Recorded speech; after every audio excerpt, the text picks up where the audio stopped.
Retirement Community. Now live to the field for Alabama area high school football. Win and get in. It's the dream scenario every team wants. The power to control your own destiny by defeating the team across from you. The ability to not have to worry about what other teams are doing. One win away to keep playing after November 1st. That's what's on the line tonight. Win and get in, win and play on. It's what awaits our competitors tonight. Hello again, everybody, and go Tigers. Alongside our on-site producer, Britt Thompson, and broadcast partner, John Stevens, I am Jay Douglas, Kenneth, and Beth back inside our Eagle Sports Network studios. We are coming to you live from Randolph County High School on WLWE 94.7 and streaming online, eagle1023.com. Tonight's game is a 3A Region 6 showdown between the Sacs Wildcats and your Randolph County Tigers. Tigers come in 4-1 in the region and 6-1 overall. Randolph County coming off a marquee win last week against Wellborn 17-14. Senior kicker Braxton Daniel kicked the game-winning field goal with 7 seconds left. And senior quarterback Deshaun Davis scored both of the Tigers' touchdowns on the ground. He ran it in from 7 yards and 2 yards out. With a win tonight, Randolph County will clinch a spot in the Alabama 3A playoffs. A win would also keep the Tigers alive for a top 2 finish in the region. The reward for a top 2 finish, a home playoff game. Home field advantage can play a big role in a playoff win or loss. The Tigers want to host when the playoffs start.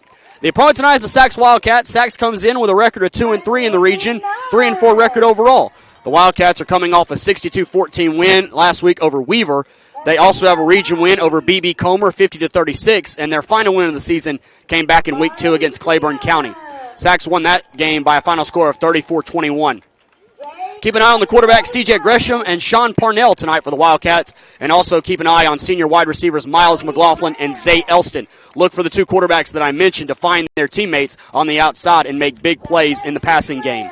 This will be the 5th meeting between the two teams. Sacs won the first 2 meetings, but Randolph County won both meetings last year, including a 19-9 win in the 3rd round of the 3A playoffs. Sacs hopes to get revenge on the Tigers tonight by making the road to the playoffs a little bit tougher. In tonight's battle, Randolph County looks to emerge as king of the jungle and send the Wildcats back to Anniston. It's Randolph County and Sacs kickoff coming up in just a few minutes. John, I'll bring you in, and I want to take you back to when we were here last against Woodland and your takeaways from what you saw from Randolph County that night.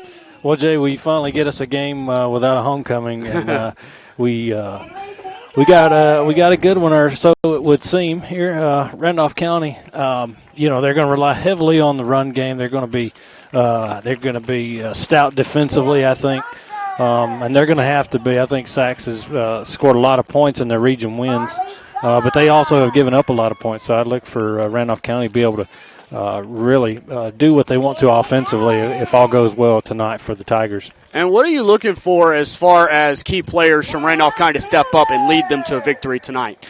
Well, of course, Alton Terrell is out. Yeah. I'm going to say, it's going to start in with DeMarcus Davis and Dante Jordan for them. And also the big guys up front. You got to get you've really got to get your blocks and stay on your blocks for Randolph County to have success in the run game and to be able to move the sticks and pile up the points. I really expect them to play well offensively here tonight. With such a emotional win, you kicked the last-second field goal, a Wellborn team that was ahead of you before you beat them last week. How do you not get so high that you maybe look over this Sacs team?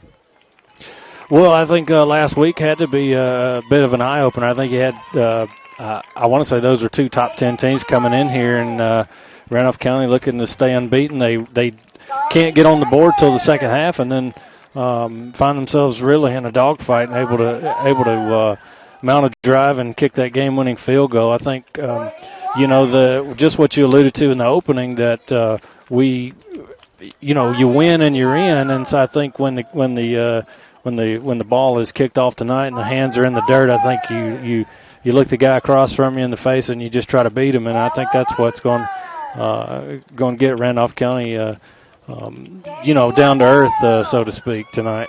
Randolph County is not the only team that has a win-and-in scenario. We'll preview those games coming up. Hanley, Woodland, and Wadley all in action tonight, the 4 teams that we cover here on the Eagle Sports Network. We'll talk about that when we come back from break. We'll take a 2.5-minute timeout and be back with more pregame coverage. Counting you down to Randolph County and Sacs as you listen to Randolph County High School football on the Eagle Sports Network, streaming online, Eagle 102.3. Back after this 2.5-minute timeout.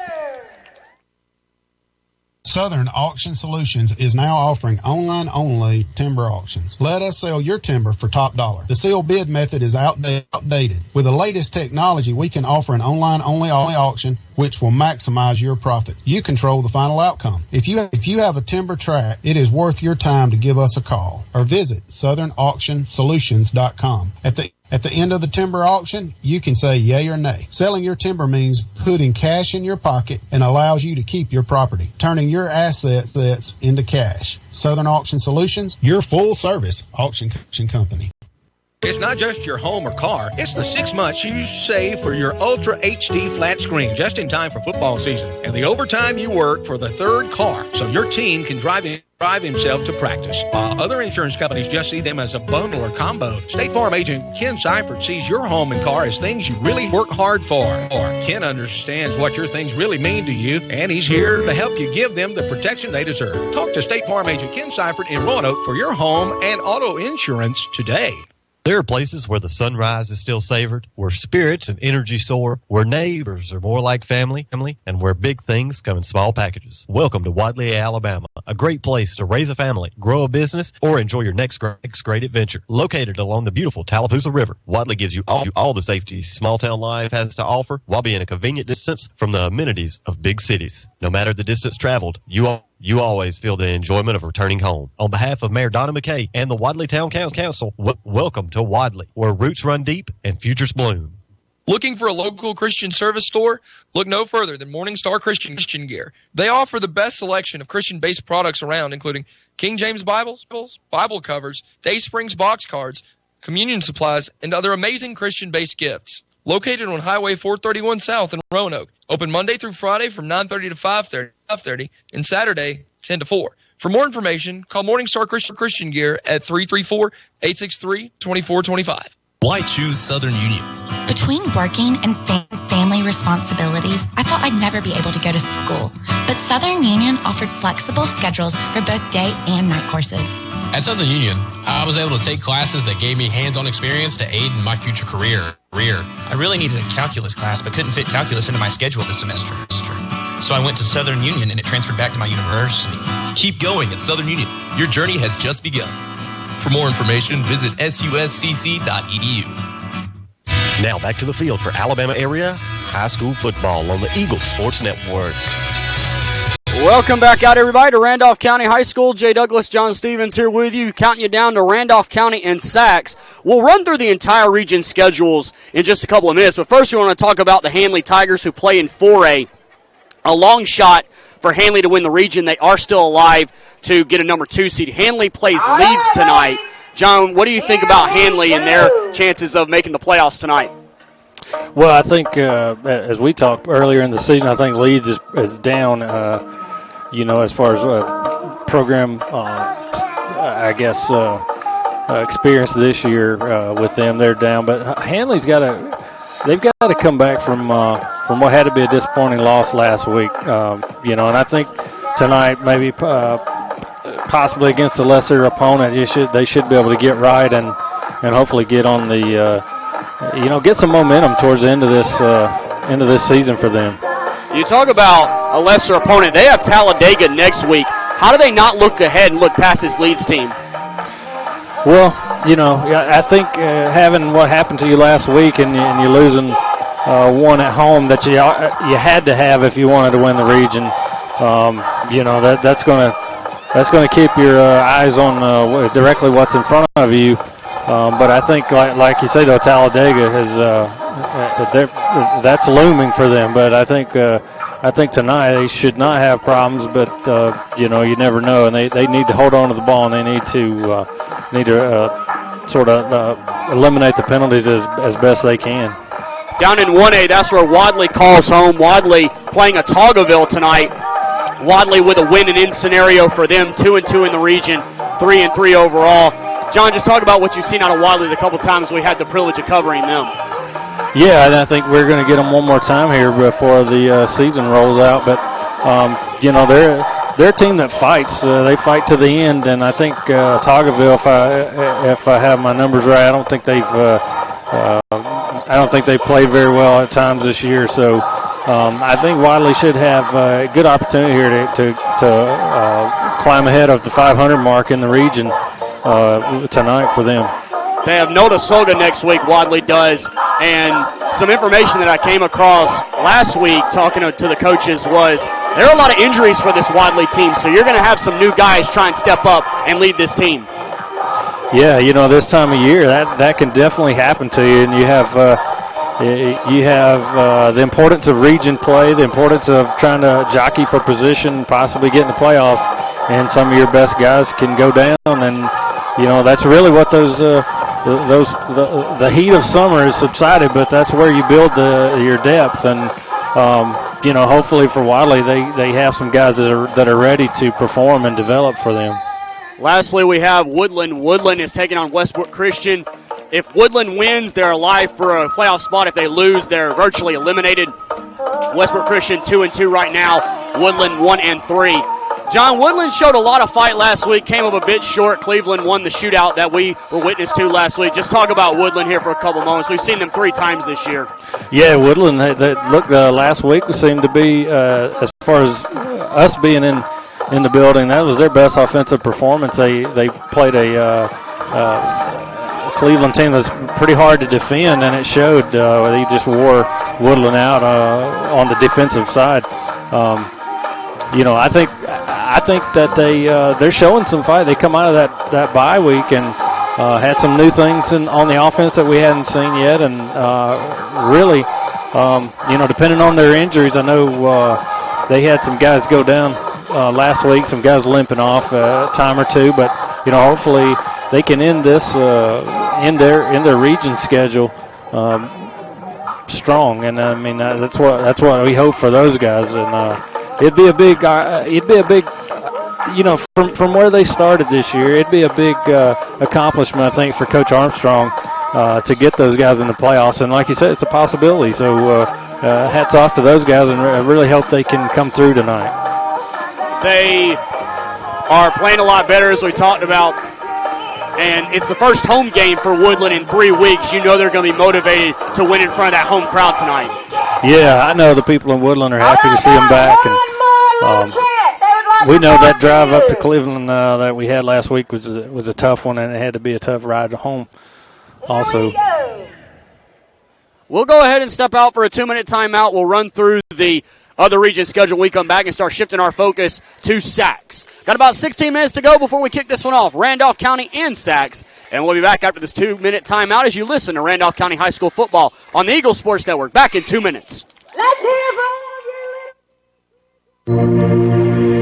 Whether it's urgent care or primary care, RMC's Roanoke Rural Health and Urgent Care Center is here to meet your family health care needs. Our clinic provides CT scans, ultrasounds, digital x-rays, and stress tests, as well as primary or special care services. Located at 1950 Main Street in Roanoke, we're open Monday through Friday, 8 a.m. till 6 p.m. RMC Urgent Care and Rural Health Center. The right care right here. The Rehab Center and TREA at Trailer Retirement Community in Roanoke offer a wide range of therapy services that will help you get back on your feet and cheering for your team. TREA Outpatient Clinic provides a continuation of care in an outpatient setting, as well as providing therapy services to patients with any conditions that limit mobility. Serving the area for 15 years, the Rehab Center and TREA are there to help improve your quality of life. For more information, call 334-863-3500. The Randolph County Sheriff's Department is a proud supporter of all the local area schools. Whether you're a tiger, a bulldog, or a bobcat, the Sheriff's Department would like to wish all the students, faculty, support staff, and families of Randolph County a great 2019 and 2020 school year. On behalf of Sheriff David Cofield and all the personnel at the Randolph County Sheriff's Department, we would like to remind you to buckle up, drive responsibly, and let's have an amazing football season.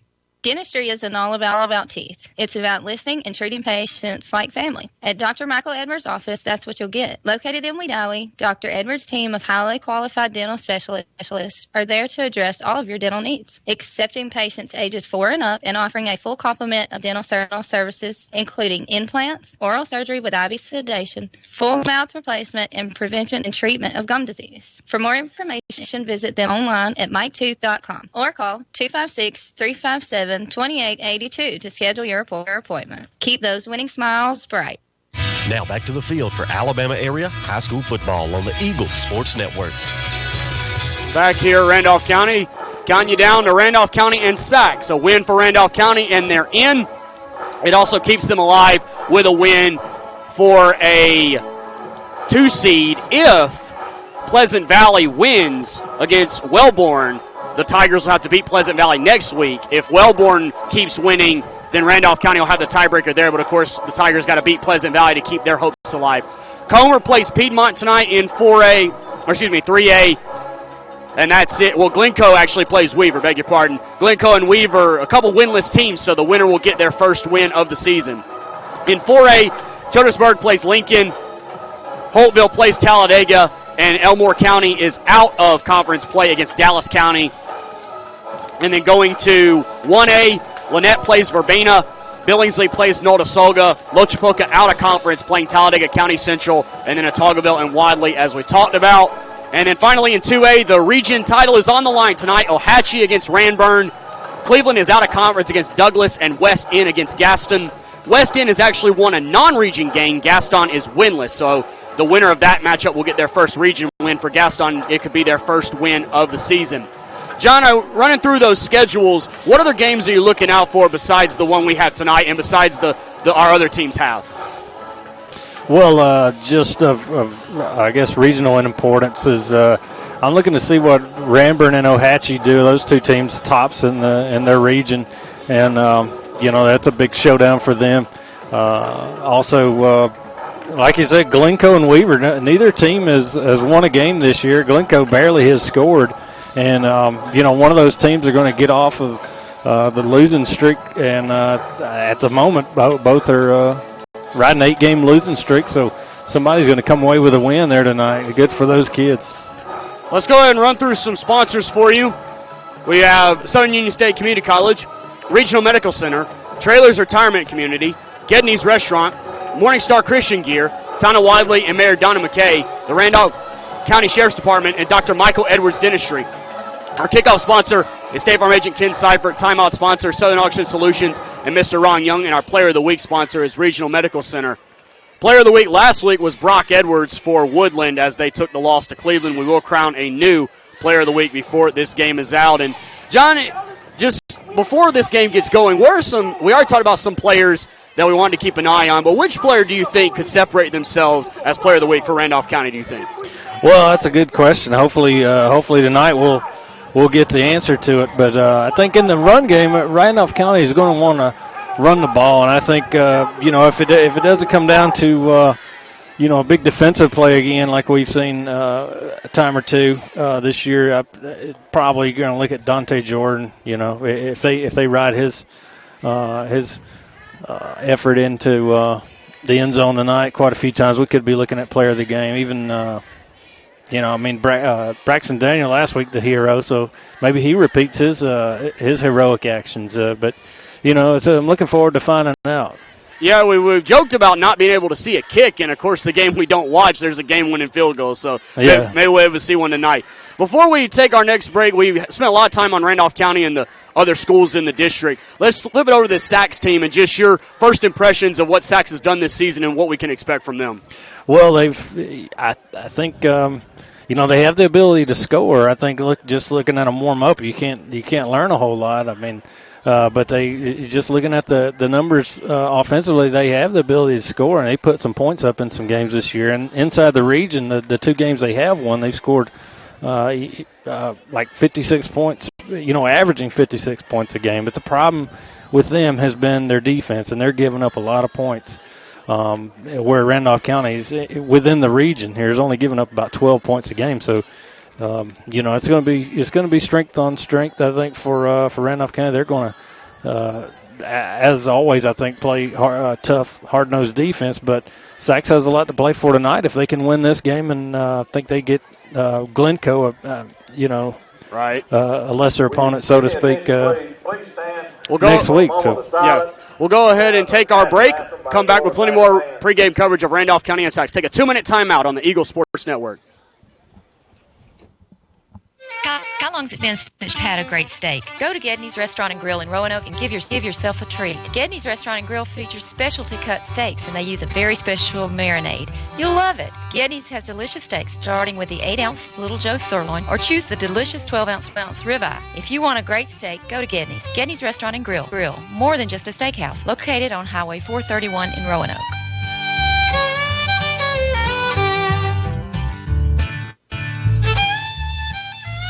Looking for a local Christian service store? Look no further than Morning Star Christian Gear. They offer the best selection of Christian-based products around, including King James Bibles, Bible covers, Day Springs box cards, communion supplies, and other amazing Christian-based gifts. Located on Highway 431 South in Roanoke. Open Monday through Friday from 9:30 to 5:30 and Saturday 10 to 4. For more information, call Morning Star Christian Gear at 334-863-2425. Why choose Southern Union? Between working and family responsibilities, I thought I'd never be able to go to school. But Southern Union offered flexible schedules for both day and night courses. At Southern Union, I was able to take classes that gave me hands-on experience to aid in my future career. I really needed a calculus class, but couldn't fit calculus into my schedule this semester. So I went to Southern Union, and it transferred back to my university. Keep going at Southern Union. Your journey has just begun. For more information, visit suscc.edu. There are places where the sunrise is still savored, where spirits and energy soar, where neighbors are more like family, and where big things come in small packages. Welcome to Wadley, Alabama, a great place to raise a family, grow a business, or enjoy your next great adventure. Located along the beautiful Tallapoosa River, Wadley is home to Southern Union State Community College and boasts an award-winning school system where students K-4 through 12 are located on one convenient campus. On behalf of Mayor Donna McKay and the Wadley Town Council, welcome to Wadley, where roots run deep and futures bloom. Now back to the field for Alabama area high school football on the Eagle Sports Network. Welcome back out to Randolph County, everybody. Jay Douglas, John Stevens here with you. Britt Thompson running our on-site production. Kenneth and Beth back in our Eagle Sports Network studios. John, we were talking about Sags when we went to that last break, and originally I had Rio Torres, the senior quarterback, starting, but we saw C.J. Gresham and Sean Parnell warm up. Those guys are both sophomores. Talk about what Sags is going to look to do to get them into the flow of this game. Well, they could get them in the flow of the game by protecting them up front, and if they're going to run the ball, they can just establish drives. I mean, there's nothing wrong with just moving the chains and keeping the ball away from Randolph County, who we know can score. It's going to be a tall order. Randolph County's defense has really been good so far this year, especially in region play. So, they're going to. If they're going to start a sophomore at quarterback, they're going to have to protect him, and I would think protect him, and part of that means running the ball effectively. Well, the thing that I've noticed doing Randolph County, it's been turnovers and penalties. Talk about the aspect of that game playing a role tonight in the win or the loss. Yeah, you're absolutely right. In region play, turnovers and penalties, and it just – that's going to make or break you, and all of your effort, all your practice, everything that you aspire to do can be wiped out just by needless penalties and somebody not holding on to the ball. Those types of things, especially the unforced ones, are very tough on the team as a whole. And as the captain is starting to come out now, Jay, but we're going to get the coin flip, but. The thing you look for from Randolph County, if they can hold on to the ball and hit on some explosive plays and not turn the ball over. I think if you start to do that, then you start to realize that this team is just one bad half away from possibly being unbeaten and then higher ranked than they are. Captains for Sags, number 4, Tay Jones, number 7, Tyler Smith, number 10, Zay Elston, and number 55, Hunter McLeod. Captains for your Tigers, DeMarcus Davis, number 2, Marco Woodgett, number 30, Nicholas Sims, number 55, and number 56, Sion Barnes. Randolph County in the blue tops with the gray pants, the gold trim, and the gray helmets. Sags in the white jerseys, red pants, the gray helmets with the red numerals and the red trim. Coin flip is in the air. It looks like Randolph County may have won it. They have. and they will put their defense out there first. So Sachs will get it first here on the opening kickoff, which will come your way in just a couple of minutes. Looks like Randolph County will be kicking from left to right when we get things started. We'll step out for a minute-and-a-half break and be back with the kickoff. Randolph County and Sachs straight ahead as you listen to Randolph County High School football on WLWE 94.7, streaming online, Eagle1023.com. Back after this minute-and-a-half timeout.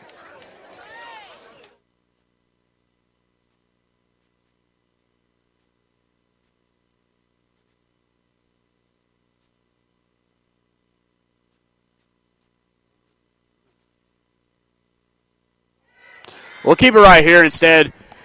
John, as Randolph County wants to go on defense, they definitely want to get this crowd into it and put the pressure on Sachs to make plays and be able to drive the length of the field. Yeah, I think they feel pretty comfortable with having their defense on the field first. And, I always like to defer that kick and have an opportunity coming out of half to either extend your lead or get right back into the football game. So, it's good to see they won the toss deferred, and they're going to put their defense on the field first.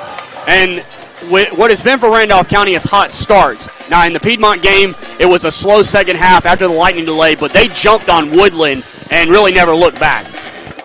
Yeah, and, I mean, they do have the capability of doing that offensively. I mean, we'll see here shortly, but I think it would really benefit them to have to get Sachs in a situation where they're looking to pass, more than they're comfortable with.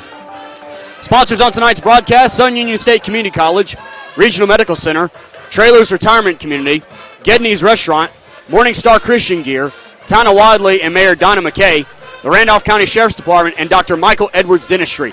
The kickoff sponsor is State Farm agent Ken Seifert. State Farm knows that your car and home are things you've worked so hard for, so give them the protection they deserve. Call State Farm agent Ken Seifert in Roanoke today at 334-863-2428. About to get this one underway. Both special teams units are on the field. Randolph County again kicking from left to right in the blue. Sachs receiving, going from right to left in the white. Sachs drops back number 2, Trenton Brown, and number 4, Tay Jones. Excuse me, that's number 6, Jalen McCants, maybe. And Braxton Daniel, the hero from last week, will kick it away. Yeah, McCants has got his jersey pulled way up, so it's hard to differentiate what his number is out there. Trent Brown is here at the 30-yard line. He's going to be blocking, assuming this ball goes deep. The season has flown by, folks. Just 2 games left after this one. Hard to believe that we're almost into postseason play. Hopefully all our Randolph County teams will find themselves in postseason play. And we don't know our location yet, but be sure to keep it tuned, and we'll let you know as Brown, the guy I just alluded to, he muffed the kick, and he got it back. Boy, you call a guy out, and it comes right to him, and he almost muffed it, but he gets it back, and Sachs will start at their own 30. Well, he was under that. It was a high kick, a high short kick, come over here to the 30-yard line close to the Randolph County boundary, and just right through the arms. And it just hits the ground, bounces straight up. If that bounces anywhere but straight up, I think Randolph County gets the ball because they had 2 players right in the area. Sean Parnell is going to be the starting quarterback. Quan Garrett is one of his tailbacks as they split 3 receivers left and a single receiver right. Parnell out of the pistol. Sachs with the ball at their own 30. First play of the game with 11:57 to go in the quarter. And Parnell hands it up the middle, but that is contacted right away and going backwards. Garrett was hit right away by number 66, Joshua Holloway for the Tigers, and he goes backwards for 3. Yeah, Holloway got back there so quickly, he must have been untouched. I mean, as soon as the ball is snapped to the quarterback who's sitting back there in the pistol, he has enough time to turn around and give the handoff, and he is immediately met by Holloway. Looks like 26, D. Elston comes in. They got 27, Patrick Williams in there as well. Single receiver left is Tay Jones, and they have a single receiver right, a full house backfield for Parnell. Garrett, the tailback, behind him out of the full house backfield. And they will fake it. Now they'll throw it out right side. That pass is caught. 35, 40, 45, and tackled close to midfield all the way. Number 27, Patrick Williams, the carry into Randolph County territory at the Randolph County 49-yard line. Pick up a 23 yards on that play. Well, this is becoming more and more popular as you see it start to creep into the games on Friday nights. You see it a lot on Saturdays now, the run-pass option. So they get the shotgun snap or the pistol snap, as it were, and so he has an option. He could give it or throw it out of that, and he saw he had the man open on the right side there. He threw it, and he was able to get around the right sard and pick up the first down for sacks. They go with that full house look again. The receiver right, by the way, is McCants, and Jones wide left. Parnell, he will fake it and keep it right side, and he's going to be contacted for a loss. I believe number 16 in there for Randolph County. Timothy Moat, maybe, in on the stop. And they lose 2 back on their side of the field at the 49. Garrett making the stop on the play. Yeah, I can't see who that was, if that was Garrett or Timothy Moat on that left side of where he's in single coverage, and as soon as the quarterback keeps that ball, he's up making the tackle, and the receiver on that side has got to maintain a block if he's going to try to spring that play for any yards, and he just could not block him. I think Tay Jones is going to be called for offsides here. He moved backwards, and the first flag of the night comes out. That's exactly what it is. Yeah, Tay Jones just lost track of where the ball was and lined up too far in front of it, and it cost his team 5 yards back to the 45-yard line, their own 45. Well, that's good news for Randolph County now. Second and pretty substantial. So an opportunity to set up a third down and long. Second and about 17. 2 receivers right and 1 left. As Parnell will throw it out here to Jones, and he will not make the catch. It went right through his hands. He was covered on the play by number 25, Javon Smith. And a third down and 17 coming up for the Wildcats at their own 45. Javon Smith on that play just comes up, and it doesn't. He's in position. He's going to make the tackle, but he doesn't have to because the pass fortunately goes right through the hands. That would have gained maybe 4 yards, so that wouldn't have done a whole lot of damage for sacks on that. 3 receivers left and 1 right for Parnell out of the gun. Sachs was moving at the snap, no flag. Parnell rolling right. Now he's going to run, crossing midfield into the Randolph County territory at the 45 and a little bit in front of it. Looked like contacted by Jonathan Prothrow. And that ball gets all the way to the 42-yard line, but we might have another flag. It's short of the first down. So the question is, yeah, they were moving at the snap. I thought so. And they're going to back them up and make them do third down. Rather than make Sachs make a decision, they're going to force them to third down and almost 22 now. Way back at the 40-yard line. Well, you called it, Jay. There's a legal shift. I didn't see the flag come out, but it did actually here close to us. And if you're Randolph County, you don't like the yardage that quarterback picked up on the run there, but they got away with the defensive effort with the penalty. But now, like you say, they back them up third and very long, and hope to get off the field right here. 2 receivers right, 1 left for Parnell. Williams is a blocking back, and Garrett does not get the carry. Parnell up the middle, goes to the 45 and contacted right there. Prothrow again on the stop, and it'll be 4th down and very long. He got to the 46, so they picked up 6. 4th down coming up for the Wildcats. Sachs showing some ability there to run with the quarterback and get out on the edge a little bit, but they're way behind the sticks thanks to penalty. Couple of penalties there on that drive, and I think if you're Randolph County right now, you're going to. This is the reason you deferred right here. You got your defense on the field, got it forcing a punt, and then they give your offense a chance here if they punt this ball. Under 9 minutes to go, first quarter, no score. Dante Jordan back deep for the Tigers, and the Wildcats in punt formation. Snap back, no rush, almost blocked. And Jordan will take it at the 24-yard line. No fair catch. Comes to the right side. Getting outside to the 30. Cuts up 35 and shoved out of bounds by a Sachs defender, number 15, C.J. Grisham, the other QB. And the ball gets almost to the 40-yard line. They mark it just short at the 39, so a return of 13 yards for Dante. Yeah, that looked pretty promising as he come to this right side boundary. He was able to outrun a couple of defenders, get the boundary, and I was looking at Nicholas Sims, number 55, coming with a head of steam as he picked up a really nice block and knocked one of the Sachs return defenders clear out of bounds over here. Wishbone set, and Davis hands it up the middle to Prothro, who breaks a tackle and gets to the 45-yard line. Williams in on the stop defensively for sacks, but gets 5 yards up to the 45-yard line. Pretty good gain for Prothro out of the fullback spot. Yeah, just using the fullback right there, first man through, and this is what they did last week when they were having trouble moving the ball. They went back to the wishbone formation and back to what they're were comfortable with. They began to move the ball, and now they're back in it tonight. Unbalanced left. Davis, the quarterback, and he hands it to Garrett left side, goes to midfield and close to his first down. Contacted by number 6, McCants, but that'll be a first down for the Tigers. 7:43 to go in the first quarter and no score, but the initial first down for Randolph County. Right at midfield. Yeah, they're going to look to run the ball here. They're just being big bullies up front, it looks like. Offensive line is just getting a good push up front. Unbalanced right now is Davis, the quarterback. Hands it to Jordan this time right side. Gets to the 45, spins, goes to the 40, goes to the 30, goes to the 20, goes to the 15, and knocked out of bounds. Down there, number 10, Zay Elston saved a touchdown. They mark him out at the 14-yard line. A pickup of 36 on the play for Dante Jordan. Well, he was the recipient of some pretty good blocks right there coming out of the backfield. His two blocking backs picked up their blocks.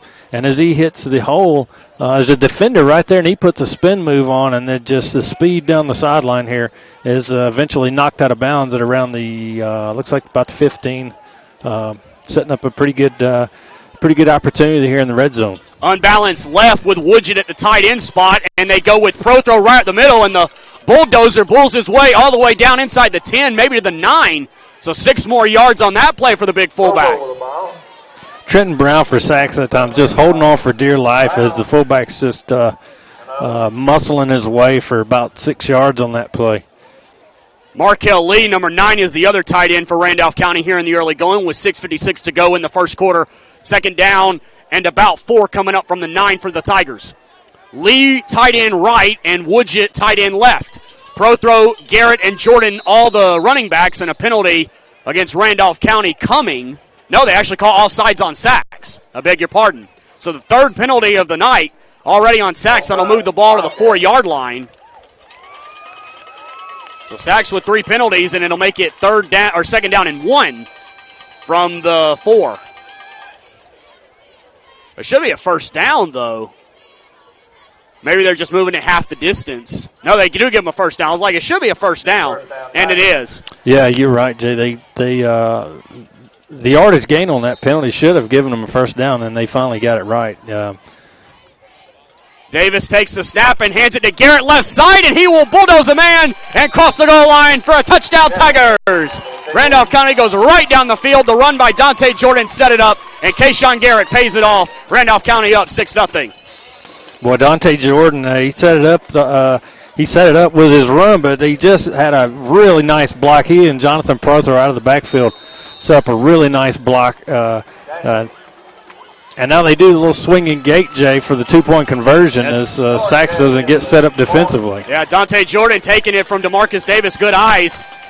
And instead of it being 7-0, it's now 8-0. And Randolph County takes the lead. We'll step out for 30 seconds and be back with the kickoff. 6:34 to go in the first quarter. 8-0 Tigers. Back after this 30-second break on the Eagle Sports Network. It's not just a home or car. It's the 5 hours you spend in the kitchen mastering your epic wing recipe and the 3-hour family road trip to the tailgate party. While other insurance companies just see them as a bundle or combo, State Farm agent Ken Seifert sees your home and car as the time and memories you put into them. Ken understands what your things really mean to you and is here to help you give the protection they deserve. Talk to State Farm agent Ken Seifert in Roanoke for your home and auto insurance today. Now back to the field for Alabama area high school football on the Eagle Sports Network. Back here at Randolph County, the Tigers take it right down the field after getting a stop on defensive side. 6:34 to go in the quarter. Tigers lead 8-0. Jay Douglas and John Stevens back with you. Britt Thompson, our on-site producer. Kenneth and Beth back in our Eagle Sports Network studios. As Daniel will kick it away. Sachs will get it for the second time. Back is McCants and number 4, Tay Jones. They kicked it short last time the Tigers did. We'll see what they do with it here. And Daniel standing back at his 32-yard line. Takes an 8-yard run on it. And again, it's a high, short one. Taken at the 20-yard line. This is Jones. He is tackled beautifully by Garrett, who just scored the touchdown. And he only gains 2 yards if he's lucky. He did get the 22-yard line. Heck of a coverage play by Garrett. First down, Wildcat. Well, the receiver that time for Sachs makes a good decision. He's going to cut back left, and as he tries to leap over the defender there, the defender was actually Garrett, who stuck his hand out there and was able to trip him up. But that's really good coverage. That kick was about 10 yards further than the previous kickoff, but it was still very high, so allow the coverage team to get down here and make a good stop. Parnell, the quarterback, 2 wides right and a wide left. And Parnell will hand it to Garrett up the middle, and he drives forward for about 3. Got to the 24, so a pickup of 2. That kickoff, by the way, was brought to you by State Farm agent Ken Seifert. State Farm knows that your car and home are things you've worked so hard for, so give them the protection they deserve. Call State Farm agent Ken Seifert in Roanoke today at 334-863-2428.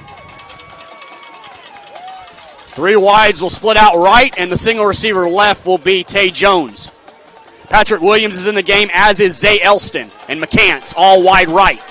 Parnell, the quarterback, with Quan Garrett back there, and Garrett will get the carry left side, spins off one tackle, going backwards, and he might have lost a couple yards.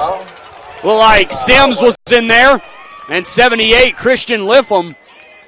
They contact Garrett first. It'll be 3rd down. Lippman is back there. Jonathan Prothro is also back there from the linebacker spot. So a lot of activity up front right now for Randolph County and trying to defend the run game. Line of scrimmage, the 23 of Sachs. 5:22 to go in the quarter. 8-0 your Tigers lead. A win tonight and you're in the playoffs. We'll try and get some scores for you as best we can. 3 wides right and a single receiver left. Parnell, the quarterback. He will take the snap. They will fake the handoff. He'll keep it himself, but that's not going anywhere. Sims is there for the tackle for your Tigers. And I don't think he got anything. He may have lost a yard back to the original line of scrimmage, so that drive, after a good run on first down, gains nothing, and Randolph County will force a punt. Nicholas Sims that time, not only does he tackle the he hits the running back that the ball was faked to, but as soon as he realizes that play was faked, he's on to the next man, and he makes the tackle in the backfield for Randolph County. So it's going to set up 4th down, and Randolph County's getting everything they want right now on defense. Hanley 7 leads 6. We'll try and find Wadley and Woodland here momentarily, but the kick, Dante Jordan standing at his 42-yard line.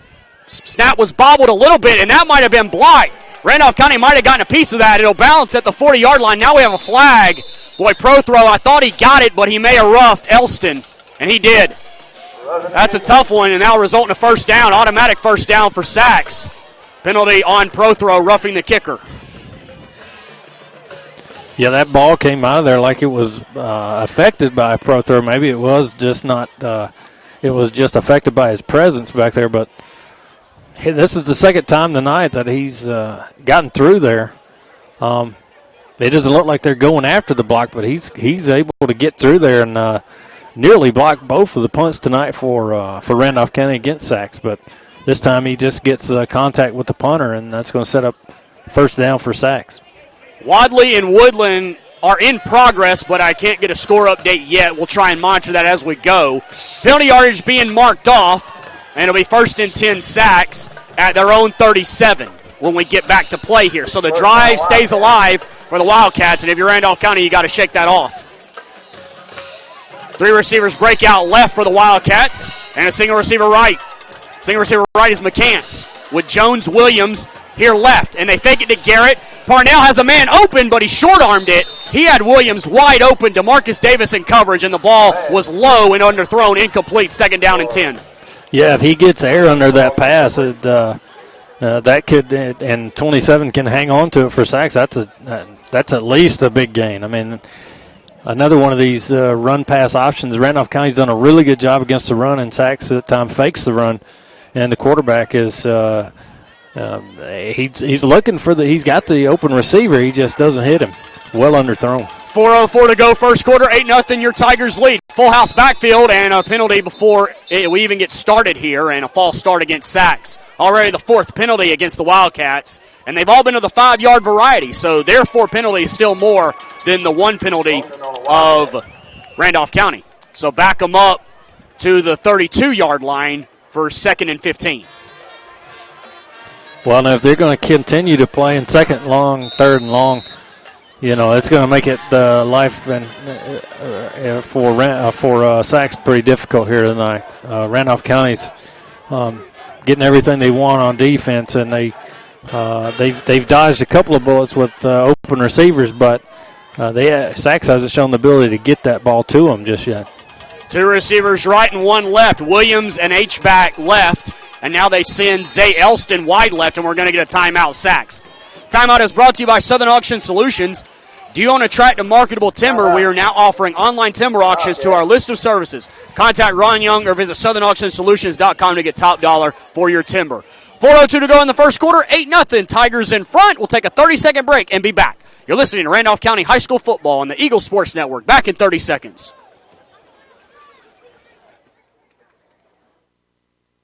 Looking for a local Christian service store? Look no further than Morning Star Christian Gear. They offer the best selection of Christian-based products around, including King James Bibles, Bible covers, Daysprings box cards, communion supplies, and other amazing Christian-based gifts. Located on Highway 431 South in Roanoke. Open Monday through Friday from 9:30 to 5:30 and Saturday 10 to 4. For more information, call Morning Star Christian Gear at 334-863-2425. Now back to the field for Alabama area high school football on the Eagle Sports Network. Like to welcome everybody back out to Randolph County High School. Sachs spending that timeout. Timeout brought to you by Southern Auction Solutions. 2 receivers left and 1 right. 2nd and 15 for the Wildcats, going from right to left. Jay Douglas and John Stevens here with you. They fake it to Garrett, and Parnell dumps it out to Williams. Going to the 40 and gets to the 45. DeMarcus Davis, one of the guys over there in the tackling, and the other one might be number 17 for Randolph County, Jack McKissick. And that play gets all the way up to, looks like the 43-yard line. 3rd down coming up. 3rd down in about 4. 3rd down. Well, Patrick Williams, he's the guy that was open and behind the defense earlier in this drive, and he just gets out into the flat that time, and Parnell hits him, picks up some good yardage to set up 3rd and manageable at least for Sachs, and we'll see if Randolph County can get off the field right here. Under 3.5 to go, first quarter, 8-0 Tigers in front. They go with 2 H-backs left. Pistol set for Parnell. He will hand the ball off. Garrett tries to spin on a 1 tackle and cannot. Prothrow, one of the guys in there. McKissick again. I think Prothrow finally got him down, and that play loses a yard. Number 25 for Randolph County, Javon Smith also on the scene. 4th down coming up for the Wildcats. Sachs that time got called for holding also. So we'll see if they decline that or no, they're gonna mark take it off. No, now they say they decline it. Yeah, they want to bring up 4th down. Good eyes, John, on the holding call. I did not see the flag, but it's declined anyways, and now decision time for Sachs. They're at their own 43. So, and they're going to leave the offense out there right now. Clock runs, under 3 minutes to go, first quarter, 8-0 Tigers. Well, I don't know really if I would agree with this. It's way early in the game, and you're not giving Randolph County a short field on purpose if you're Sachs. And they get a false start. I was going to say watch out for a short punt, but a false start on 28 for the Wildcats. That is McCary and Gay. And so if they were going to go for it, they can't now. So a 5-yard penalty will bring up 4th down, 4th and long. 4th and about 8 at the 39. Yeah, the pooch punt would have been really the only thing that made sense at that point. But then you got the back got a little head start, and Randolph County didn't even have a man back there, so they were fully invested in stopping that 4th down play, whatever it may be. And now Sachs will actually have to punt. Miles McLaughlin is the punter. That snap is rolled back there. No rush this time. And Jordan makes the catch. No fair catch. He's trying to come right, and he won't be able to turn the corner. He's contacted a few times. pinballed around down there and goes down at the 35-yard line. Good coverage there by the Sac special teams. 2:14 to go. Randolph County leads 8-0. Well, Sachs had a defender back there immediately, and I don't know if he thought there was a fair catch call, but he did not engage the receiver, and he was able to get out right and get some more yards. He's a dangerous returner. 2:14 to go in the quarter. 8-0 Randolph County in front, and they have the ball for their second possession. They start at their own 35. Woodjet tight end left and Lee tight end right. Wishbone set with Prothro, Jordan, and Garrett, and a flag before anything else. And this was going to be on Randolph County, I believe. It is a false start. Yeah, I think Marco Woodjet on the left side tight end got an early start. So back them up to the 30, 1st and 15.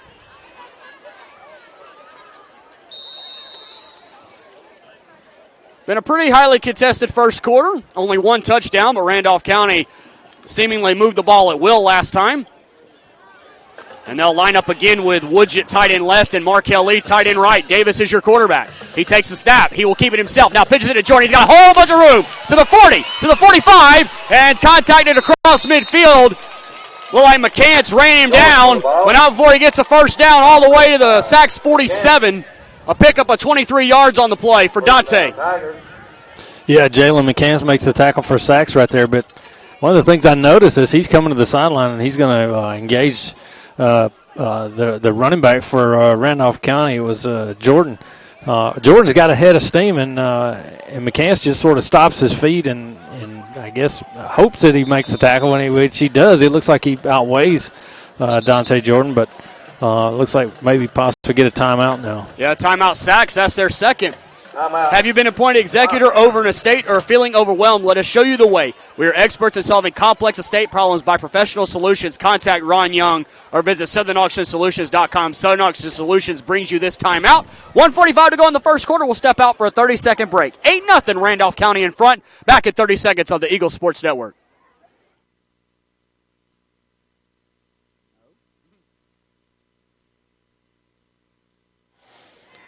Keep it right here instead. 1:45 to go in the quarter. 8-0. Sachs has spent two of their timeouts in this first half, in this first quarter. Jay Douglas, John Stevens back with you. 1st and 10 for Randolph County at the 47-yard line. That timeout probably just trying to calm the defense down. Jay, I had made mention of the way McCants tried to tackle Jordan on that play, but it may have been set up that incredible spin move that Jordan did earlier in the half, earlier in the first quarter, and he may have not wanted to get hit with that spin move again. Garrett motions out, and Davis will hand a pro-throw going left. He runs over a guy, but is stood up at that spot, gets to the 44. He picked up about 2 or 3 on the play. A host of Sachs defenders in on the stop. So pick up a 3, 2nd and 7. Well, that was big time contact right there by the fullback and 65. That's Dre Johnson for Sachs, right in the hole, right in the power hole, and just stood him up. But Prothro is very strong, still gets positive yardage. They hand it to Jordan, and he is belted right away. Or maybe Prothro had the ball. The ball was out. That should be Sachs's ball. I don't think. There's no whistle. I don't think he was down. Sachs has the ball. I don't think Jordan was down when he lost the ball. This should be white ball. Yeah, I saw Jordan get hit. He did not have the ball when he went down. He was popped pretty good, but everybody stopped. Yeah, when I look down, Jordan did not have the ball, and we'll see what comes of this. Yeah, Jordan was really stuck that time by the Sachs defender, and when he gets up, he's looking for the ball. And Randolph County, no one on Randolph County even knew the ball was loose, and I think it should be Sachs' ball right here. But we'll see what the officials had to say. They haven't made. I don't even know if they blew the play dead. I don't know if they saw the fumble. Yeah, now they're going to give the ball to Sachs. I think that's the right call, John. The Randolph County crowd will not like it, but that's the right call. Yeah, Jordan was hit, and when he was looking around for the ball, and Sachs aware enough to pick it up. So 1st and 10 for the Wildcats at the 44-yard line. So a big turnover in the game for Randolph County. So if you're Sachs now, you've been gifted the ball here and a pretty decent field position. You really got to mount something right here. 2 receivers right and 1 left with 50 seconds to go in the first quarter. Parnell, the quarterback, he takes the snap, he fakes it, he will throw over the middle, he's got a man wide open, and going to the 35, the 30, the 25, and all the way down the 20-yard line. Number 10, Zay Elston, Dante Jordan, the other number 10, got him down, but not before he gets to the 20-yard line. A pickup of 36 yards on that play and a first down for the Wildcats. Well, I've remarked all night how well Randolph County is playing on defense as far as stopping the run, and it's worked against them right there as they faked the handoff to the running back, and they just hit the crossing route, and just a big gain, if not for Dante Jordan. That's a touchdown for Sachs. Big gain on the play, 1st and 10 Sachs as we wind down the first quarter, coming up on the half-minute mark of this first quarter. 8-0 Randolph County, but Sachs trying to turn the turnover into points. 2 receivers left and 2 right. Parnell, the quarterback, waits on the snap, he takes it, and he will keep it himself up the middle. Goes to the 15, cutting left, still on his feet, and inside the 15, just short of the 10-yard line. 15 seconds to play, and they mark him out inside the 15 at the 14, so pick up a 6 on that play for the quarterback.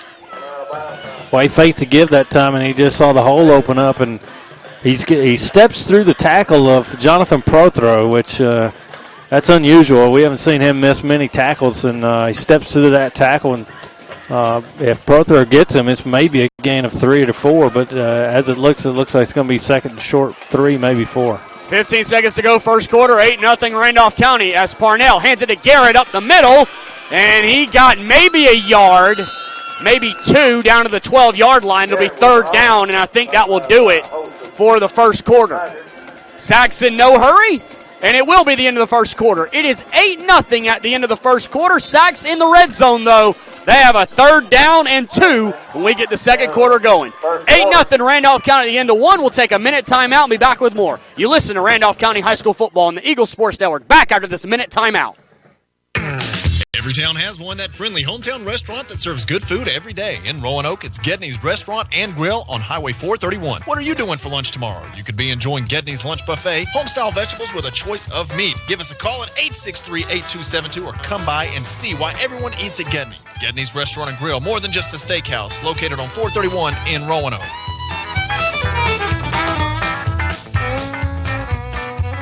There are places where the sunrise is still savored, where spirits and energy soar, where neighbors are more like family, and where big things come in small packages. Welcome to Wadley, Alabama, a great place to raise a family, grow a business, or enjoy your next great adventure. Located along the beautiful Tallapoosa River, Wadley gives you all the safety small-town life has to offer while being a convenient distance from the amenities of big cities. No matter the distance traveled, you always feel the enjoyment of returning home. On behalf of Mayor Donna McKay and the Wadley Town Council, welcome to Wadley, where roots run deep and futures bloom.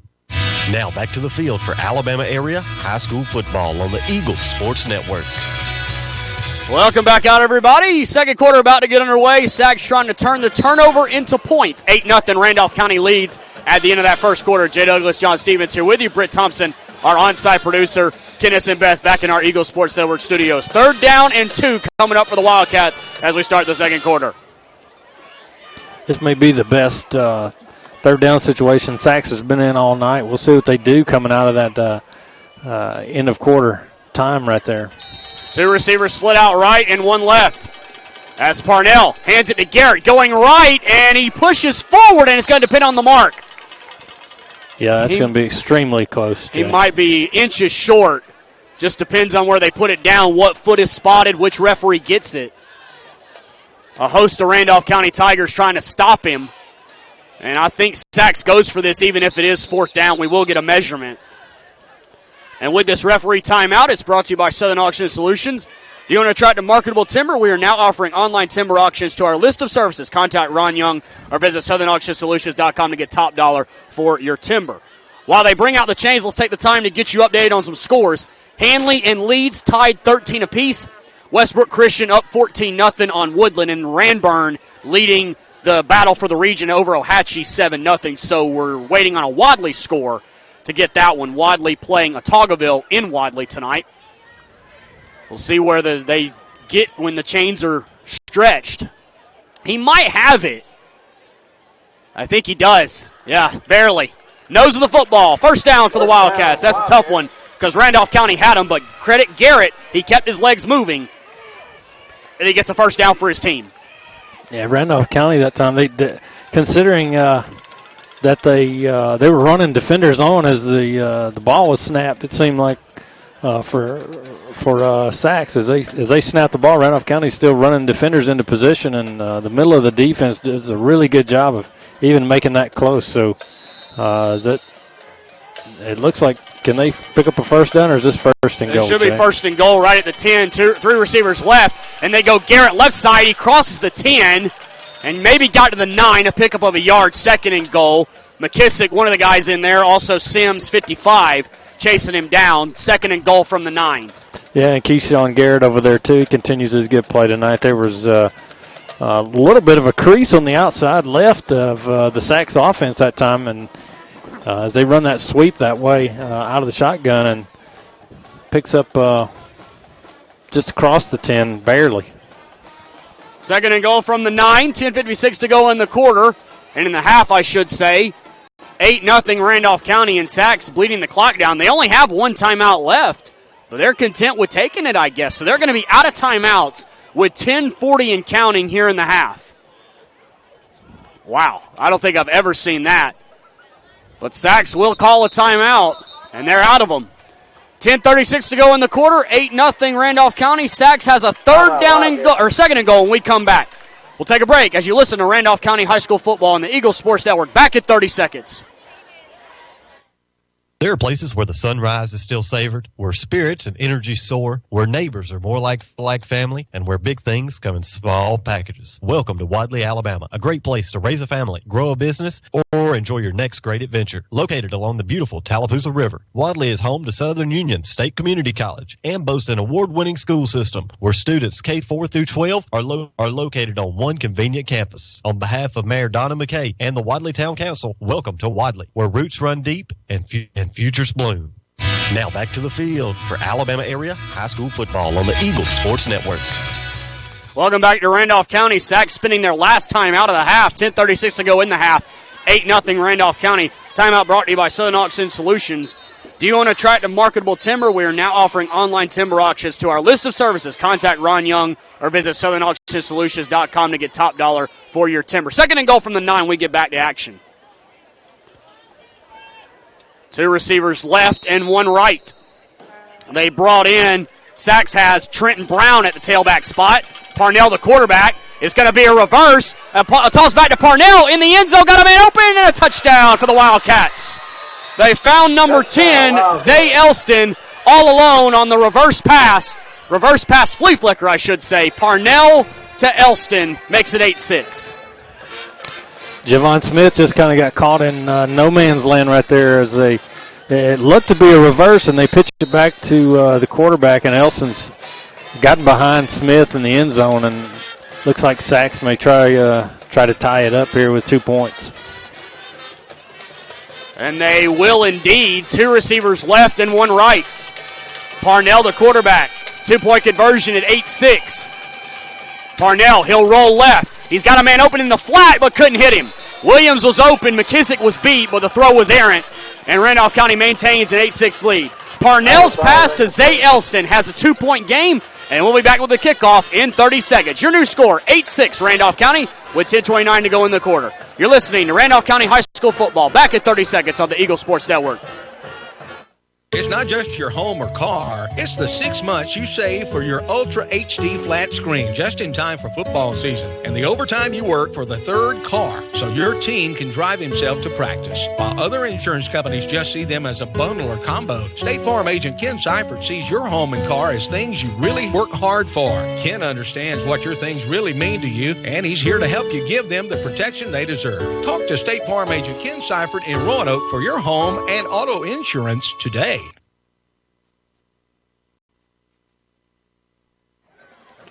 Welcome back to Randolph County High School. 8-6 is your new score.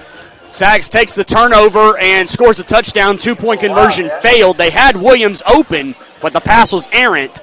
And Randolph County maintains a 2-point lead with 10:29 to go in the half. Jay Douglas and John Stevens back with you. And Williams will kick off for the Wildcats. It looks like Jordan, one of the deep men, and it's just a squib kick. McKissick takes it at the 35-yard line and goes down at about the 37. Coming in to tackle him was McCarrion Gay, number 28, and Miles McLaughlin, number 9. First and 10 for the Tigers at their own 37. McKissick did a good job of hanging on to that ball that time. You see some kicks that are low and hard, some are high and short, and this one was low and about chest high, and it was like a bullet. And McKissick gets his hands on it. Good field position. Mix up in the backfield, but Davis takes it forward, and he's going to get out of that and go all the way to midfield with the help of Prothro. A busted play goes for a first down and goes to the 49-yard line of Sachs. A pickup of 14 on that play. That kickoff, by the way, was brought to you by State Farm agent Ken Seifert.